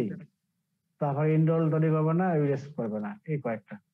তারপরে স্লাইড অ্যাগ্লোমেরেশন টেস্ট করব উইথ পলিভ্যালেন্ট অ্যান্টিসেরা করে আমরা সেরোটাইপিং করব, এটা না বললেও হবে। তারপরে এখন আসো সেরোলজি টেস্ট করব। সেরোলজি টেস্ট একটাই করি, আউটের সাথে মেইনলি করি ভিটাল টেস্ট করি, এলাইজাও করা হয়। এখন এলাইজাও করা হয়। এখন এই ভিটাল টেস্টটা এইটা এখন তোমাদের ভালো করে এখন জানো। এই তোমাদের এখন 30 জন কমে গেল কেন, তোমাদের কি প্রয়োজন নাই নাকি? স্যার প্রয়োজন আছে স্যার। এই যে নাই দেখেই তো এই যে 30 জন আসে গেছে। স্যার ওরা এখন আসলে স্যার বুঝা উঠতে পারতেছে না যে ক্লাসের কি প্রয়োজন স্যার। দেখ, আমাদের ক্লাস তো আমার নেবো, পরে ঠেলা পাবা তোমার, পরে বুঝবা ক্লাস কাকে বলে। আর এগুলো কখনো রিপিট হবে না, এবং তোমাদের পরীক্ষাও মনে করে চলে আসবে। এখন দেখো প্রিন্সিপালটা কি। এই প্রথম আমরা ভিজুয়াল টেস্টার ইয়েটা দেখবো, ভিজুয়াল টেস্ট কি, মূল নীতিটা কি, এটা আমরা জানবো। যে এরিজেন, তোমার তো সেরোলজিক্যাল টেস্ট পড়ছো অলরেডি, বা অ্যান্টিজেন অ্যান্টিবডি রিঅ্যাকশন পড়ছো, তাই তো? সেখানে এটা কি কি ছিল, টাইপ কি ছিল? অ্যাগ্লুটিনেশন টেস্ট, তারপরে প্রেসিপিটেশন টেস্ট, তারপরে আর কি ছিল, অনেকগুলো ভাগ ছিল না? তো আমাদের এটা হলো অ্যাগ্লুটিনেশন টেস্ট, ক্লাম্পিং করে, অ্যাগ্লুটিনেট করে। ইট is an agglutination test which detect antibody against O and H antigen of Salmonella typhi and paratype A and B. যে এটা অ্যাগ্লুটিনেশন টেস্ট, যার মাধ্যমে কি করি আমরা অ্যান্টিবডি ডিটেকশন করি, কার বিপরীতে O and H antigen of salmonella typhi and paratyphi A and B. আমি সেদিন তোমার অ্যান্টিজেনিক স্ট্রাকচার পড়াছিলাম কি জানো, যে এটা যাতে বুঝতে পারো, ওই জন্য এই ইন্টারোগ্যাটরি যখন পড়তে পারলাম, তখন কিন্তু ও অ্যান্টিজেন এবং এইচ অ্যান্টিজেন পড়া হয়েছে। ও অ্যান্টিজেন থাকে কোথায়? সেল ওয়াল অ্যান্টিজেনের আরেকটা নাম হলো ও অ্যান্টিজেন, তাই তো? আউটার পোর্শনে থাকে, এবং ওটার নেচারটা কি ছিল? পলিস্যাকারাইড নেচার, তাই না? আর পলিস্যাকারাইড নেচার হলে কি হবে, তার বিপরীতে অ্যান্টিবডি হবে কি? আইজিএম, এবং আইজিএম শর্ট লাস্টিং। আর এইচ অ্যান্টিজেন কোথায় থাকে? ফ্লাজেলাতে থাকে, তাই তো? ফ্লাজেলার আর ফ্লাজেলার অ্যান্টিজেন যেটা আছে সেটা কি? Protein nature. আর প্রোটিন নেচার হলে কি হবে, তৈরি হবে অ্যান্টিবডি আইজিজি। আর আইজিজি লং লাস্টিং থাকে, অনেক দিন থাকে, ঠিক আছে? তাহলে আর আরেকটা পড়াছিলাম কি, ভিআই অ্যান্টিজেন, ওটা কেরিয়ার, ওই সালমোনেলা কেরিয়ার ডিটেকশনের জন্য ওটা আমরা ব্যবহার করি। এখন এটা দেখো ভিজুয়াল টেস্টের মধ্যে আমরা কি করি, it is an agglutination test which detect antibody against O and H antigen of typhi and paratyphi A and B. খেয়াল থাকবে তো? তাহলে টাইপ ই এবং প্যারাটাইপ এ অ্যান্ড বি এর ও অ্যান্টিজেন এগেইনস্ট যে অ্যান্টিবডি তৈরি হয়, সেটা আমরা এই মেথডের মাধ্যমে আমরা করি। এটা হলো ভিজুয়াল টেস্টের আমার হলো ডেফিনিশন। এখন আমরা কিভাবে করে থাকি, মূলনীতি প্রিন্সিপালটা কি? When serially diluted patient serum is added with latex particle coated purified sulfur antigen, antigen antibody reaction will occur and will be seen visible clumps. এখানে হয় কি, কমার্শিয়াল অ্যান্টিজেন পাওয়া যায়, সালমোনেলা অ্যান্টিজেন পাওয়া যায়, ওর সঙ্গে পেশেন্ট সেরাম যোগ করা হয়। পেশেন্ট সেরামের মধ্যে কি থাকে? অ্যান্টিবডি। আর আমরা রিয়েজেন্ট যেটা ব্যবহার করতে, সেখানে অ্যান্টিজেন থাকে, তাহলে অ্যান্টিজেন অ্যান্টিবডি রিঅ্যাকশন হবে, করলে কি হবে? ভিজুয়াল ক্লাম্প হবে। ক্লাম্প হলে বুঝবো এটা পজিটিভ টেস্ট। হ্যাঁ, এখন এখানে দেখো,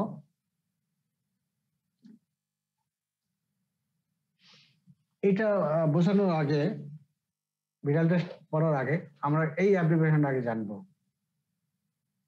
টিও কি আর টিএস কি? টি বলতে সালমোনেলা টাইফি, ও বলতে ও অ্যান্টিজেন। হ্যাঁ, ঠিক আছে? তাহলে antibody titre against O antigen of salmonella typhi, ঠিক আছে? পরেরটাতে আসো, টিএইচ, টি মানে হলো সালমোনেলা টাইফি, আর এইচ হলো ফ্লাজেলা অ্যান্টিজেন। তাহলে antibody titre against H antigen of salmonella typhi. তারপরে দেখো এও এবং এও, এ মানে সালমোনেলা প্যারাটাইপ এ, হ্যাঁ, আর ও মানে ও অ্যান্টিজেন। তাহলে antibody titre against O antigen of salmonella paratyphi A. এরপরে দেখো এইচ, এ মানে হলো সালমোনেলা প্যারাটাইপ এ, আর এইচ মানে হলো ফ্লাজেলা, তাই তো? তাহলে এখানে বলবো antibody titre against H antigen of salmonella paratyphi A. এরপরে দেখো বি মানে হলো সালমোনেলা প্যারাটাইপ বি, আর ও মানে হলো ও অ্যান্টিজেন। তাহলে এখানে কি হবে? Antibody titre against O antigen of salmonella paratyphi B. তারপরে বিএইচ, বি মানে তো ওই বললাম সালমোনেলা প্যারাটাইপ বি, আর এইচ হলো ফ্লাজেলা। তাহলে এখানে কি হবে?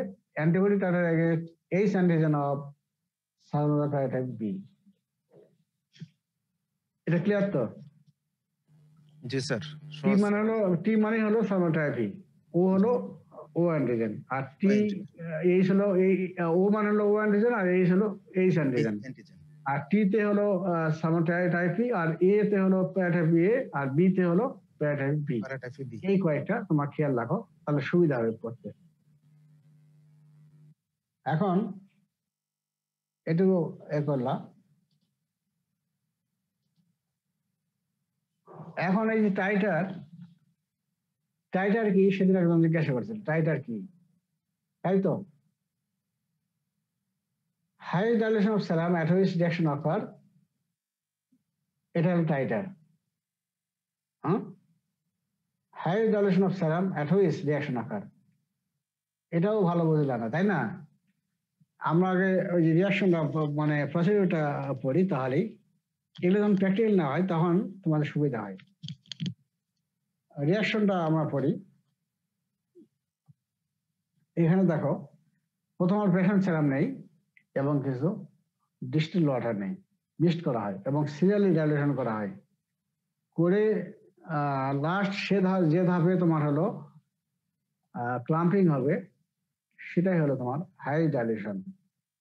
আরো ভালো বোঝানোর জন্য করে দেখো, কয়েকটা টেস্ট টিউব নিব, একটা টেস্ট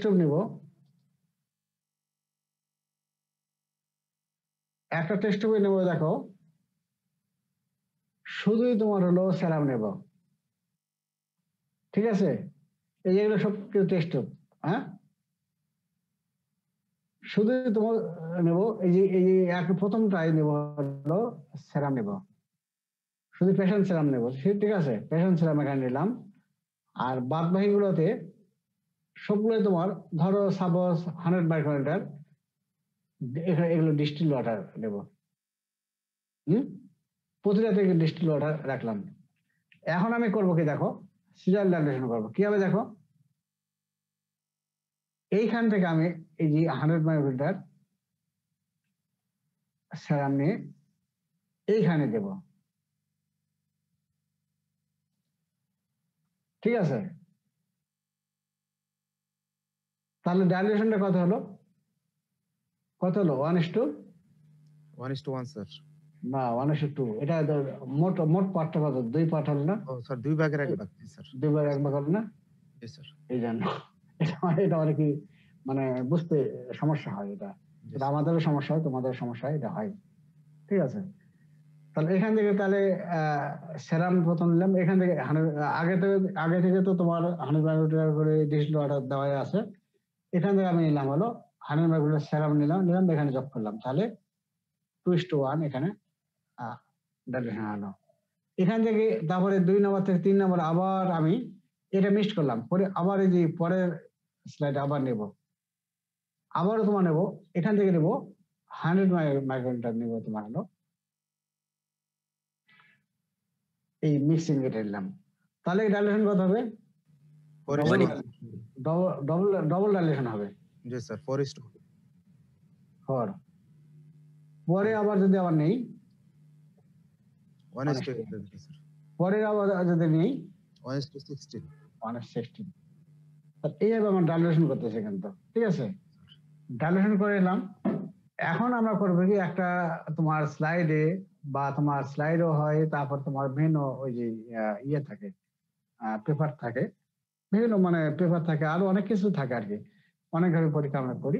সেগুলো তো আমরা করবো কি, এই যে এখান থেকে প্রথম করবো কি, এই যে এই সেরাম নিয়ে ওখানে রিয়েজেন্ট যোগ করবো আমরা। একটাতে টিও, একটাতে টিএস, একটাতে এও, একটাতে এও এস, একটাতে বিও, একটা বিএস, 6টা দিয়ে আমরা যোগ করবো। কোনটাতে ক্লাম্পিং হচ্ছে সেটা আমরা দেখবো, যদি তোমার মনে করো যে আনডাইলুটেড সেরাম নিলাম, এখানে যদি ডাইলুশন হয় তাহলে বুঝবো এটা নর্মালি সাধারণত যেখানে তোমার ডাইলুশন হচ্ছে, এখানে যদি তোমার ক্লাম্পিং হয়, এই যে রিয়েজেন্ট যোগ করা হলো, ঠিক আছে? তাহলে এটা হলো 1:80, ঠিক আছে? এটা হলো 1:80। পরের এখান থেকে যদি আমি আবার মিক্সিং যেটা করলাম এখান থেকে নিয়ে আবার রিয়েজেন্ট যোগ করলাম, আবার টিওটিএস এওএস বিওবি যোগ করলাম, হ্যাঁ, তাহলে তখন যদি ক্লাম্পিং হয় তখন হবে কি 1:80 ডবল কি 1:160 160, তখন হবে 1:160 হবে। এরপরের এখান থেকে যদি আমি স্যাম্পল নিয়ে যদি ওই রিয়েজেন্ট মিক্স করি টিওটিএস এওএস বিওবি তাহলে হবে কি 320 স্যার। 320, পরেরটা হবে 1:640, পরেরটা হবে 1:1280। 1280 স্যার। তাহলে এই হবে তোমার সিরিয়াল ডায়ালিসিস। তাহলে এই যে আমরা সিরিয়াল ডায়ালিসিস করতেছি, সর্বশেষ যে ধাপে তোমার হলো পজিটিভ হবে ক্লাম্পিং হবে, সেটাই তোমার হলো মানে আমাদের রেজাল্ট। তাহলে এখন বুঝতেছো তো যে high dilution of serum at which reaction occur, যে হাই ডাইলুশন আমি যেখানে পজিটিভ পাইলাম সেটাই হলো তোমার টাইটার। এখন টাইটার বুঝলো তো? ঠিক জি আছে, স্যার, জি স্যার। তাহলে যদি আমি যদি 1:2 এখানে যদি আমি ডাইলেশন পাই তাহলে এটাই তোমার হাই ডাইলেশন। যদি 1:4 এখানে এখানে এখানে পাই তাহলে এখানে হাই হাই হাই ডাইলেশন। ঠিক আছে, আর ডাইলেশন রেজাল্টটা কত, রেজাল্টটা আমরা এক্সপ্রেস করব। এই এখন দেখো এটু জাস্ট এটা প্র্যাকটিক্যাল জিনিস, এটা প্র্যাকটিক্যাল হলে আরো ভালো বুঝবা। এটা থিওরিটিক্যালি লেকচারে অতটুকু বোঝানো যায় না, তারপরও যেটুকু বোঝালাম এটুকু খেয়াল রাখো। এরপরে দেখো এই যে ইন্টারভিউ ভিটাল টেস্ট, তাহলে ইন্টারভিউ তোমার যদি ওটা তো পড়বাই, তোমার হলো ভিটাল টেস্টটা কি এবং প্রিন্সিপালটা কি পড়বাই। আর এখন তোমার হলো আসো ইন্টারভিউ ভিটাল টেস্ট ইন্টারভিউ কিভাবে করবো। রস্তম সাহেব আপনি যায় না কোনটা? আচ্ছা আপনি যায় না থাকেন, আমি ক্লাস করে আপনাকে আমি হ্যাঁ ডাকবো আমি। আচ্ছা এখন এই যে ভিটাল টেস্টের ইন্টারভিউ করবো, কিভাবে করবো আমরা এটা অবশ্যই জানতে হবে। রিটেন ভাইবার সব ক্ষেত্রে আমরা ধরবো কিন্তু, ঠিক আছে। অ্যান্টিবডি অ্যাপিয়ারেন্স কখন হয়? অ্যান্টিবডি তৈরি হবে কখন? Antibody starts appearing in serum by the end of first week and with sharp rise in second or third week, and the titer remain steady till fourth week after which it decline. তাহলে first week থেকে antibody just মানে তৈরি হওয়া শুরু করবে, ঠিক আছে, কিন্তু সেকেন্ড অ্যাট দ্য এন্ড মানে সেকেন্ড উইক থেকে তারা ব্লাডে পাওয়া যাবে, এবং সেকেন্ড এবং থার্ড উইকে বেশি পাওয়া যাবে, ফোর্থ উইক থেকে এটা কমতে থাকবে। এই জন্য কিন্তু ওই তোমার ভিটাল টেস্ট কিন্তু ফার্স্ট উইকে করা হয় না, সেকেন্ড উইকতেই করা হয়, ঠিক আছে। ফার্স্ট উইকে যদি তুমি করো 7 দিনের আগে যদি করো তাহলে তোমার রেজাল্ট কিন্তু নেগেটিভ আসবে। কারণ এই জন্য কিন্তু এখানে বলো so was detected about 7 to 10 days of illness, 7 থেকে 10 দিনের মধ্যে তোমার অ্যান্টিবডি ডিটেকশন করা হয় যায়। এই কারণে প্রথম সপ্তাহের আগে কিন্তু কখনোই ভিটাল টেস্ট করতে নাই। তো বেসলাইন টাইটার ডিটেকশন করার জন্য করা যেতে পারে, সেক্ষেত্রে তোমার কিন্তু রেজাল্ট ফলস নেগেটিভ রেজাল্ট আসবে। তাহলে অ্যাপিয়ারেন্স অফ অ্যান্টিবডি কখন করবে? At the end of first week, ঠিক আছে। Antibody starts appearing in serum by the end of first week, তার মানে সেকেন্ড উইকে, সেকেন্ড উইকতে সে অ্যান্টিবডি শুরু হলো, তাই তো। সেকেন্ড এবং থার্ড উইকে অ্যান্টিবডি চলে আসবে, তার ফোর্থ উইক পর্যন্ত এটা, আর তারপরে 4 সপ্তাহ পর থেকে সে আবার কমতে থাকবে, এবং অ্যাপিয়ার কখন হবে 7 to 10 days। এবং নর্মাল টাইটার কত? 1:80, ঠিক আছে। নর্মাল টাইটার কিন্তু 1:80 ইন কেস অফ বাংলাদেশ। আবার এখন তুমি যাও তোমার হলো শিলিগুড়ি, ওখানে শিলিগুড়িতে ওখানে 1:40। এটা কিন্তু বিভিন্ন দেশ অনুযায়ী ভাগ হয় কিন্তু, বুঝছো, বিভিন্ন দেশ অনুযায়ী। ইউরোপিয়ান কান্ট্রি আবার ওখানে 1:20 এরকম ভাগ আছে। স্যার এটা কি জন্য স্যার বেরি করে স্যার? ইমিউনিটির জন্য স্যার? ওটা ইমিউনিটির জন্য, ইন্ডেমিক, আমাদের বাংলাদেশটা ইন্ডেমিক কান্ট্রি, এখানে ইন্ডেমিক কান্ট্রি তো এখানে সবসময় লেগেই থাকে, যার ফলে তোমার অর্গানিজম এমনিতে থাকেই থাকে, এবং বডিতে সাবক্লিনিক্যাল ইনফেকশন হয়, যার ফলে তোমার টাইটার থাকেই যায়, ঠিক আছে। এইগুলো কারণে এই জন্য দেশ তো দেশ ভেরি করে। তো তাহলে 1:80 হলো নর্মাল, তারপরে তোমার হলো সেকেন্ড উইকে তোমার আচ্ছা single titre no single titer is diagnostic because it is endemic in our country. It is only presumptive. Suppose আমি 1:160 পাইলাম, তাই তো? তাহলে আমরা কিন্তু এটা কনফার্ম বলতে পারবো না এটা যে পজিটিভ। কনফার্ম কিন্তু আমরা বলতে পারি না পজিটিভ। এটা একটা মোটামুটি একটা ধারণা করে যে টাইফয়েড ফিভার হতে পারে। হ্যাঁ, এই জন্য করতে হয় কি, আবার 7 দিন পর আবার করতে হয়।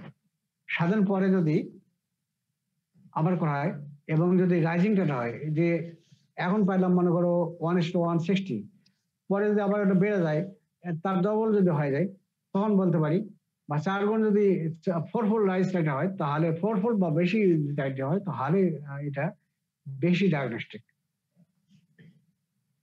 ঠিক আছে, রাইজিং ডেটা ইজ ইম্পর্টেন্ট।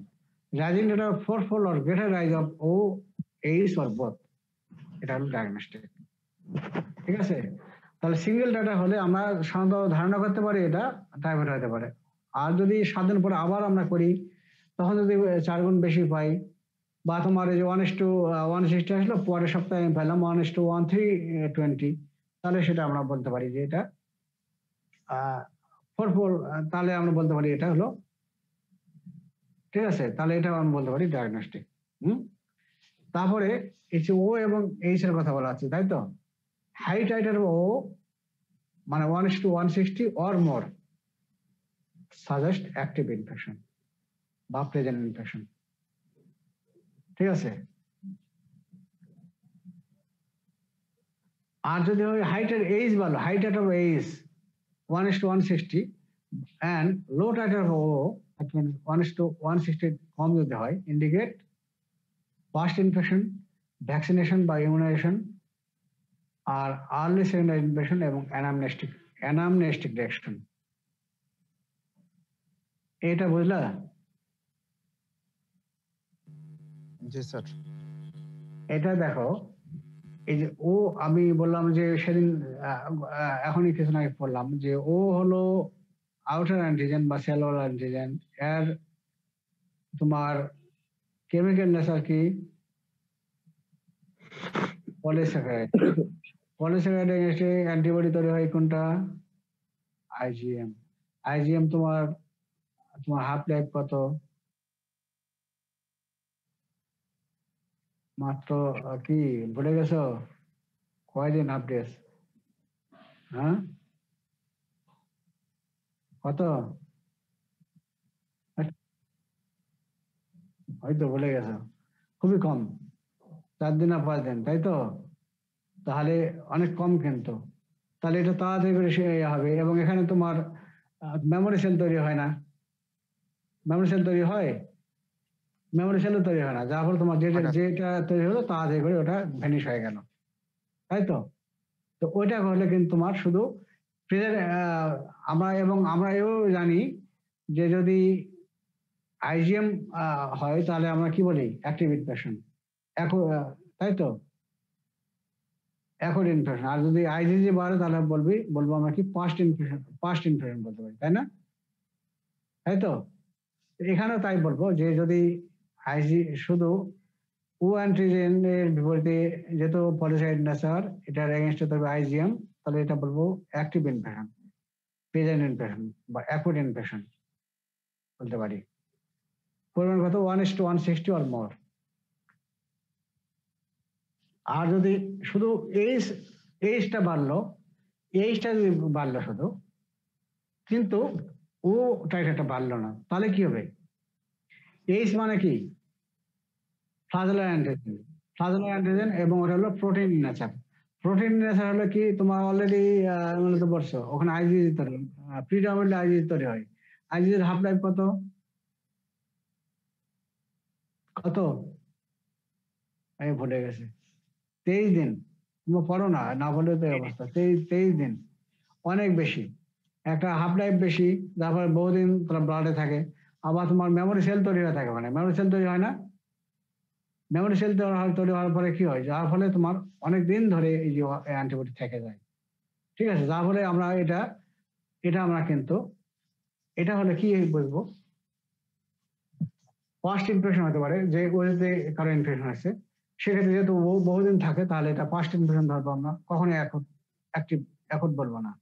ঠিক আছে, আর বলতে পারি ভ্যাকসিনেশন দিতে হয়, টাইফয়েড একটা ভ্যাকসিন দেওয়া হয় না? ভ্যাকসিন দিলে কি হয়? ভ্যাকসিন দিলে তোমার যে আইজিজি তৈরি হয়, তোমার মেমোরি সেল তৈরি হয়, আর মেমোরি সেল থেকে তোমার সবসময় তোমার অ্যান্টিবডি তৈরি হচ্ছে, আইজিজি, তাই না? এই যে এখানে দেখো, এই যে O persist for only 6 month, আর H antibody to H persist for 2 years. চিন্তা করছো, 2 বছর পর্যন্ত থাকে এখানে, আর ওটা মাত্র থাকে 6 মাস পর্যন্ত। তাহলে তোমার ভ্যাকসিন দিলে কিন্তু বহুদিন এফিকেসি থাকতেছে। আরেকটা হয় কি, early secondary infection. Early secondary infection, কারো মনে করো 6 মাস আগে ইনফেকশন হয়ে গেছে, তো ওই সময় তোমার হলো মেমোরি সেল তৈরি করা আছে, ঠিক আছে? এখন যদি মনে করো আবারও কারো সেও ইনফেক্টেড হয়, তাহলে যেহেতু মেমোরি সেল তৈরি করা আছে, তাহলে হবে কি, তখন তোমার র্যাপিডলি তোমার 2 থেকে 3 দিনের মধ্যে তোমার অ্যান্টিবডি তৈরি হয়ে যাবে। কোনটা, এই যে এই অ্যান্টিবডিটা র্যাপিডলি রাইজ করবে, সেটাকেও আমরা বলি আর্লি সেকেন্ডারি ইনফেকশন। আর অ্যানামনেস্টিক রিঅ্যাকশন কি বলতেছে, এটা পরে আসতেছে। তাহলে হাই টাইটার অফ ও এইস বলতেছে হলো first infection, vaccination, early secondary infection এবং অ্যানামনেস্টিক রিঅ্যাকশন। আর ওই যে ভিআই অ্যান্টিজেন যদি বাড়ে, তাহলে সেটা আমরা ক্যারিয়ার সার্ভে করার জন্য এটা আমরা ইয়ে করি, ঠিক আছে? তাহলে এই যে এটা কিন্তু ভালো করে পড়বা। তাহলে আচ্ছা, আরেকটা হলো অ্যানামনেস্টিক রিঅ্যাকশনটা, এটা পড়ি, অ্যানামনেস্টিক রিঅ্যাকশন, অনেক বলে অ্যানামনেস্টিক রিঅ্যাকশন। হ্যাঁ, এটা কি? ধরো a person who have past salmonella infection or vaccinated, there is titer of ACE may rise in variety of non-specific infection. It is known as anamnestic reaction. That is such as other interbacterial infection, malaria, influenza. It is due to sharing of same antigen by coliform. In such cases, there will be transient rise in antibody, whereas the rise is sustained in intercourse. এখানে কি হলো, ধরো কারো salmonella infection হলো 6 মাস বা 1 বছর মধ্যে হলো, ঠিক আছে? অথবা কাউকে ভ্যাকসিন দেওয়া হলো, তাহলে সেক্ষেত্রে কি হবে, ওই আদার ইন্টারোব্যাকটেরিয়াল গ্রুপের আদার যে অর্গানিজম গুলো আছে না, যেমন স্কেরিয়া করা যদি ইনফেকশন হয়, অর্থাৎ ম্যালেরিয়া অথবা তোমার যে তোমার ইনফ্লুয়েঞ্জা, এগুলো যদি ইনফেকশন হয়, তখন হয় কি, এই টাইটারটা বেড়ে যায় due to sharing of same antigen. এই যে কলিফর্ম এবং আর তোমার যে সালমোনেলা অ্যান্টিজেন তো মোটামুটি একই, তাই তো, তখন বেড়ে যায়। এটাকে বলা আছে অ্যানামনেস্টিক রিঅ্যাকশন। এক্ষেত্রে ডিভাইড করবো যে আমাদের ওই যে আবার যদি 7 দিন পরে আবার যদি ইয়ে করি, ইন্ডিয়ান ফিভারে কিন্তু ওই অ্যান্টিবডি টাইটার থাকবেই, আর অন্য ক্ষেত্রে কিন্তু টাইটার ফল করবে, ঠিক আছে? তাহলে যদি কারো অতীতে সালমোনেলা ইনফেকশন হয়, বিশেষ করে অতীত বলতে বহুদিন না, ধরো 1 বছরের মধ্যে যদি হয়, অথবা কারো ভ্যাকসিন দেওয়া যদি থাকে, সেক্ষেত্রে যদি ওই পার্সন যদি আবার ইনফেক্ট হয় আদার ইন্টারব্যাকটেরিয়াল ইনফেকশন বা ম্যালেরিয়া বা ইনফ্লুয়েঞ্জা হলো, আর সেক্ষেত্রে এই স্ট্যাটারটা র্যাপিডলি বাড়ে যাবে, ঠিক আছে? কি যেন বাড়ে যায়? Due to sharing of same antigen. এটাকে বলা হচ্ছে তোমার হলো অ্যানামনেস্টিক রিঅ্যাকশন, ঠিক আছে? এটা অবশ্যই ভাইবা বা রিটেনের জন্য পড়বা। তাহলে এই জিনিসটা একটু আমরা, আচ্ছা এখন আমরা প্রবলেম বেসড কোশ্চেন, আচ্ছা এটা আগে আমরা আরেকটা পড়বো, তা পড়ি তাহলে আমরা। তাহলে ইন্টারপ্রিটেশন কিভাবে করি আমরা? নর্মাল টাইটার হলো 1:80, নর্মাল টাইটার হলো 1:80। এখন অ্যাপিয়ারেন্স অফ অ্যান্টিবডি কখন হয়? At the end of first week থেকে অ্যান্টিবডি টাইটার ব্লাডে শুরু করবে, তবে সেকেন্ড উইকে এবং থার্ড উইকে এটা বাড়তে থাকবে এবং 4 সপ্তাহ পর্যন্ত থাকবে। 4 সপ্তাহ পর থেকে এটা আবার ডিক্লাইন করতে থাকবে, তাই তো? এই জন্য অ্যান্টিবডি ডিটেকশন করতে গেলে 7 থেকে 10 দিন সময় লাগে। এই জন্য 7 দিন আগে ভিরাল টেস্ট করা যায় না, করলে তোমার ফলস নেগেটিভ রেজাল্ট আসবে। তারপরে কি বললাম, single titre is not diagnostic. যদি আমরা সিঙ্গেল টাইটারে ধরো 1:160 পাইলাম, তারপর আমরা কনফার্ম বলতে পারি না, এটা আমরা সাধারণত প্রিজাম্পশন করতে পারি, যে ধারণা করতে পারি যে এটা টাইফয়েড হতে পারে। এক্ষেত্রে আমরা করবো কি, তোমার হলো রাইজিং টাইটার করি। রাইজিংটা 7 দিন পর আবার করা হলো, করলে হবে কি তোমার রাইজিং টাইটার হলে কি হবে, তোমার 7 দিন পরে যদি তার চেয়ে বেশি পরিমাণে পাই, যেমন 1:60 পাইলাম, তার যদি পরে সপ্তাহে পাইলাম আমি 1:320, তাহলে এটা ডায়াগনস্টিক। আবার এখানে একটু ফ্যালাসি আছে। ফ্যালাসি হলো কি, আমরা সাধারণত করি কি যে ওই যে ভিডিয়াল টেস্টের গুরুত্ব কমে গেছে কি জন্য, যে অনেক সময় তো অ্যান্টিবায়োটিক দেওয়া হয়, তাই না? অ্যান্টিবায়োটিক দিলে হয় কি, এই ভিডিয়াল টেস্ট তখন তোমার নাও বাড়তে পারে, তখন ফলস নেগেটিভ রেজাল্ট আসার সম্ভাবনা থাকে। তারপরেও এখনো করা হয় এটা। তাহলে হাই টাইটার এটা বলা হলো। আর হাই টাইটার ও যদি শুধু বাড়ে, শুধু ও বাড়তেছে, ও বা ও এবং এস, ও অথবা ও এর সঙ্গে এস বাড়লো বা দুটাই বাড়লো, তাহলে কি হবে? ও যদি বাড়ে তাহলে বলবো যে ফার্স্ট অ্যাক্টিভ ইনফেকশন, আর এইস বাড়ে তাহলে আমরা বলতে পারি ফার্স্ট ইনফেকশন, ভ্যাকসিনেশন, তারপরে হলো আর্লি সেকেন্ডারি ইনফেকশন এবং অ্যানামনেস্টিকেশন। ফার্স্ট ইনফেকশন, তাই তো? সেক্ষেত্রে শুধু তোমার এইচ বা এইচ টাইটারটা বাড়বে আর ওটা নর্মাল থাকবে, তাই তো? ফার্স্ট ইনফেকশন হলো। আর ভ্যাকসিন যদি দেওয়া থাকে তখন সেক্ষেত্রে তোমার এইচটা বাড়তে পারে। ভ্যাকসিনের জন্য কি হয়, এইচ টাইটার 2 বছর পর্যন্ত থাকবে এবং ও টাইটারটা সাধারণ থাকবে 6 মান্থ। আর আর্লি সেকেন্ডারি ইনফেকশন কাকে বলবো, যদি কারো 1 বছরের মধ্যে ধরো সালমোনেলা টাইফি ইনফেকশন হলো, তারপরে ধরো মনে করো 1 বছরের মধ্যে আবারও তার সালমোনেলা টাইফি ইনফেকশন হলো, সেক্ষেত্রে যেহেতু মেমোরি সেল আগে থেকে তৈরি করা আছে, তাহলে সেই মেমোরি সেল থেকে র্যাপিডলি তোমার আইজিজি তৈরি হবে এবং এই যে তোমার এইচ টাইটারটা সাধারণত 2 থেকে 3 দিনের মধ্যেই বেড়ে যায়। তোমাদের এটা জানার প্রয়োজন, শুধু খালি টার্মটা বোঝার জন্য বলতেছি। এটাকে বলা হচ্ছে আর্লি সেকেন্ডারি ইনফেকশন। আর অ্যানামনেস্টিক রিঅ্যাকশন কাকে বলা হচ্ছে, যে কারো যদি ফার্স্ট ইনফেকশন হয় অথবা যদি ভ্যাকসিন দেওয়া থাকে, সেক্ষেত্রে এইচ টাইটারটা বেড়ে যাবে। কোন ক্ষেত্রে বাড়ে, ডিউ টু তোমার আদার ইন্টারব্যাকটেরিয়াল ইনফেকশন, তারপরে তোমার হলো ম্যালেরিয়া, ইনফ্লুয়েঞ্জা, এক্ষেত্রে হয়তো এইচ টাইটার বেড়ে যায়। এটাকে বলা হচ্ছে অ্যানামনেস্টিক রিঅ্যাকশন। আর V1 অ্যান্টিজেনটা অ্যান্টিবডি টাইটারটা করা হয় কি জন্য, ক্যারিয়ার ডিটেকশন করার জন্য করা হয়। তাহলে এখন এখানে দেখো তো এই ভিডাল টেস্টের টাইটারটা, তার ভিডাল টেস্ট তাহলে এখানে কি,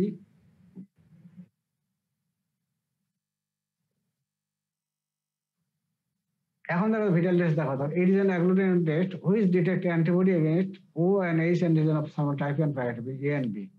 এখন ডেফিনেশন খেয়াল থাকবে, স্যার।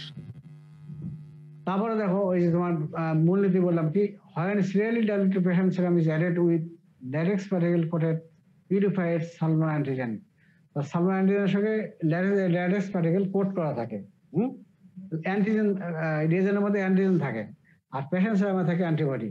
তাহলে এই অ্যান্টিজেন অ্যান্টিবডি রিঅ্যাকশন হয়, অ্যান্টিজেন অ্যান্টিবডি কমপ্লেক্স তোমার লাম্পিং দেখা যাবে। এটা হলো তোমার মূলনীতি। এখন বুঝলা তো? তাহলে সিরিয়াল ডাইলেশন করা হচ্ছে এখানে, তাই তো? সিরিয়াল ডাইলেশন কিভাবে করা হচ্ছে এটা। এখন কিছু প্রবলেম তোমাদেরকে দেই। এখন দেখো,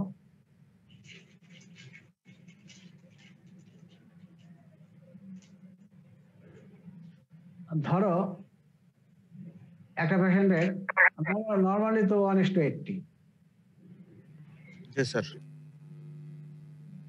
তখন আমরা বলি সিগনিফিকেন্ট। আর আমরা কিন্তু ওই আচ্ছা এর আগে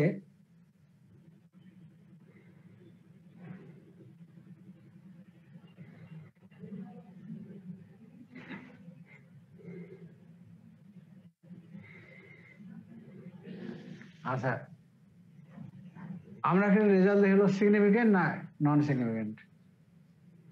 ওই আমরা রেজাল্ট দেখবো 1:80 না 1:160 দেখে আমরা ওখানে রেজাল্টটা কমেন্টটা দেবো যদি তোমার 1:160 বা তার বেশি হয় তখন সিগনিফিকেন্ট দেবো, আর না হলে ইনসিগনিফিকেন্ট দেবো আমরা, কিন্তু ইনসিগনিফিকেন্ট। আচ্ছা, এখন এই প্র্যাকটিক্যাল পর্যায়ে করা হয় কি, ওই টিওর সঙ্গে তোমার এই যে ও অ্যান্টিজেনটা টাইপ ও, প্যারাটাইপ এ, প্যারাটাইপ বি, এগুলো একসঙ্গে যোগ করা দেওয়া থাকে। ও অ্যান্টিজেন গুলো তিনটাই একসঙ্গে যোগ করা থাকে, ঠিক আছে। প্র্যাকটিক্যাল টিও মানে হলো টাইপের ও অ্যান্টিজেন, প্যারাটাইপের এ অ্যান্টিজেন, প্যারাটাইপ এ এর ও অ্যান্টিজেন, প্যারাটাইপ বি এর ও অ্যান্টিজেন, এই তিনটা একসঙ্গে যোগ করে দেওয়া থাকে, ঠিক আছে। আর এই স্টেশন সেপারেট দিয়ে দেওয়া থাকে। আবার অনেক সময় তোমার এই ভিন্ন করেও দেওয়া থাকে, সমস্যা নেই। তাহলে যদি 1:80 হয় তাহলে নর্মাল টাইটার, এটাকে বলবো ইনসিগনিফিকেন্ট, তাই তো। এখন যদি দেখো এখানে টিওটা হলো তোমার হলো 1:300 আর টিএসটা হলো 1:160, তাহলে এটা কি সিগনিফিকেন্ট আর non significant? Sir significant sir, এটা বলবো স্যার আমরা সাজেস্টিভ হইতে পারি। আর আসেন। আচ্ছা, যদি এটা হয় তাহলে এটা তোমার কি টাইপি না প্যারাটাইপি না প্যারাটাইপ বি, কি হবে তাহলে এখানে? টাইপি। হ্যাঁ, টাইপি, তাই না? আর টিও বাড়ছে এবং টিএস বাড়ছে, তাই তো। এটা হলো টাইপয়েড ফেভার এবং টাইপি। আচ্ছা, এখন পরের স্লাইডে আসো। এখানে দেখো টিও বাড়ছে 1:320, আর দেখো এসটা বাড়ছে। এস মানে কি? তাহলে এটা সিগনিফিকেন্ট, তাই তো। জি স্যার। কার বিপরীতে সিগনিফিকেন্ট? স্যার প্যারাটাইপ এ, তাই তো। জি স্যার। আচ্ছা, এখন যদি পরের স্লাইডে দেখো, এখানে দেখো শুধু টিএসটা বাড়ছে, হ্যাঁ। জি স্যার। আর অন্যগুলো বাড়েনি, তাহলে কি হবে? Past infection sir. Past infection হতে পারে, অ্যানাফিলাক্সিস রিঅ্যাকশন হতে পারে, তাই তো। জি স্যার। তাহলে এই তোমার এখন যদি ওয়ার্ডে যখন যাবা তাহলে কি ইন্টারপ্রেট করতে পারবা? জি স্যার, পারবো স্যার ইনশাআল্লাহ। আচ্ছা, এছাড়া আরো কিছু আছে তোমার, এই অ্যালাইজা করা হয়, অ্যালাইজার সাধারণত কম করা হয়, সাধারণত ভিটাল টেস্টই এখন বন্ধ করা হয়, ভিটাল টেস্ট করা হয়, কালচার করা হয়, এই দুটাই সাধারণত করা হয়। তাহলে সার্ভাররা একটু কঠিন হলো, ভিটাল টেস্টটা কিন্তু ভালো করে পড়বা। ভিটাল টেস্ট তোমার এই পর্যন্ত এসও টাইটার ভিটাল টেস্ট ভালো করে পড়ানো হলো সার্ভার টেস্টের মধ্যে, এগুলো ভালো করে পড়বা। তবে সার্ভাররা এই পর্যন্তই নাকি কোনো এটাই করো। আর হলো আগামী ক্লাসে কালকে তাহলে কি পড়বা? স্যার সিজেলাটা কালকে একসঙ্গে পড়ো, শিগেলা, ক্লেপসুলা এবং প্রোটিয়াস, তিনটা কালকে পড়বো। স্যার কালকে আবার 11:30 থেকে স্যার ফার্মা ক্লাস আছে স্যার, মানে 11:30 আগে শেষ করা লাগবে আর কি স্যার। হ্যাঁ, এর আগে শেষ করে দেবো আশা করি স্যার। কিন্তু যে পার্টিসিপেন্ট তোমাদের না থাকলে কিন্তু আমি একসাথে কিন্তু ক্লাস বাদ দেবো কিন্তু। স্যার আসলে স্যার আমরা 20 জন যারা তাদেরকে বলা হইতেছে ক্লাস করার জন্য স্যার। তারপরে ওদের তো স্যার প্রতিদিনই গ্রুপে যখন পোস্ট করা হয় ক্লাসের তখন বলা হয় ক্লাসে থাকার জন্য। এখন স্যার আসলে এটা এখন দেখো তোমাদের পরীক্ষা কবে হবে এখনো আনসারেন। এখন তোমার ক্লাস যদি অফ করো তাহলে তো তোমার পরে বিপদে পড়বে। এই ক্লাসগুলো আমরা সেকেন্ড টাইম স্যার দিব না, তখন কি হবে? আবার তোমাদের 20 জন ছাড়াও এই যে যারা এই তোমাদের মনে করো কি মার্চে তোমাদের জানুয়ারি পরীক্ষা, তাই তো? জি স্যার। জানুয়ারি পরীক্ষা কি কনফার্ম হবে, তুমি এটা কি বলতে পারো? স্যার কোনো সিউরিটি নাই স্যার, যেমন করোনা বাড়তেছে স্যার। করোনা বাড়তেছে যা বলে তোমার ক্লাসটা অফ করবে কেন? ক্লাস করে থাকো, ক্লাস করলে কনসেশনটা বাড়বে যেহেতু তোমার ক্লাস করেনি। আর যারা রেগুলার স্টুডেন্ট তাদেরও মনে হয় যে তোমার চিন্তা হচ্ছে যে কমিউনিটি মেডিসিন পাস করতে হবে আর হলো ফরেন্সিক মেডিসিন পাস করতে হবে। তোমরাও মনে করো পরীক্ষা এখনো কতদিন দেরি আছে, সেই পরীক্ষা আছে তোমার মার্চে। মার্চ সেই এখনো কবে দেরি, এর জন্য যে আগে থেকে ক্লাস অফ করে দাও তাহলে তো হবে না। তো যদি বাই চান্স যদি তোমাদের সেকেন্ড প্রুফ এবং থার্ড প্রুফ একসঙ্গে হয় যে মে টার্মে, তখন তোমাকে এটা পরীক্ষা কিভাবে দেবা ক্লাস না করলে? বলো দেখি, যা হলে সবাই ক্লাস করো। আমরা কিন্তু পরে কিন্তু আমরা আশা করি জানুয়ারির মধ্যেই আমরা ক্লাস শেষ থার্ড ফেজে ক্লাস শেষ করে দেবো। জানুয়ারি অত নাও লাগতে পারে। এখন যে গতিতে আমরা এগোচ্ছি নাকি, আমরা যে গতিতে ক্লাস নিচ্ছি এই গতিতে ক্লাস নিতে থাকলে আমরা মনে হয় যে জানুয়ারি শেষ লাগবে না, মাঝামাঝিতে আমরা ক্লাস শেষ করতে পারবো। স্যার প্রতিদিন একটা আইটেম যেহেতু শেষ হচ্ছে স্যার 36 দিনে ক্লাস শেষ হয়ে যাবে স্যার। মানে হ্যাঁ, মানে 36টা আইটেম তো এখানে আর এখানে 4-5টা বাকি রয়েছে, শেষ হ্যাঁ, হয়ে যাবে স্যার। যার ফলে তোমাদের কিন্তু দেরি হবে না, কিন্তু ক্লাস শেষ করতে দেরি হবে না, কিন্তু যার ফলে ক্লাস করতে থাকো। এই জন্য ওই যে কম পার্সেন্টেজ নিয়ে আমি কিন্তু ক্লাস করবো না, কিন্তু একটা বলে দিচ্ছি।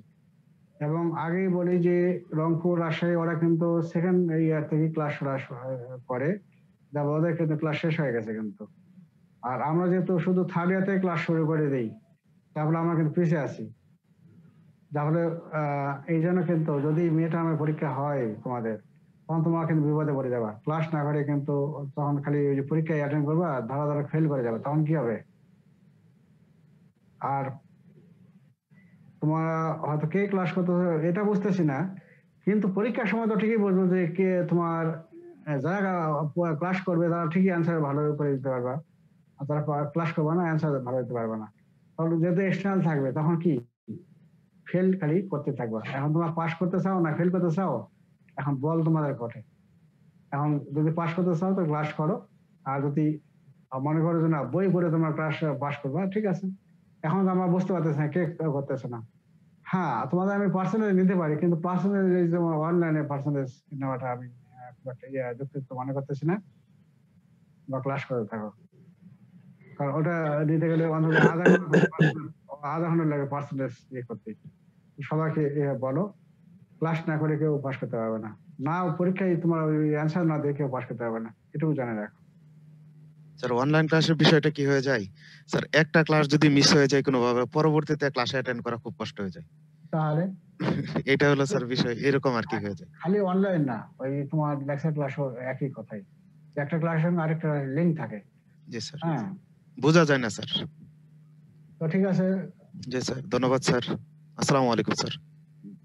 আসসালামু আলাইকুম স্যার।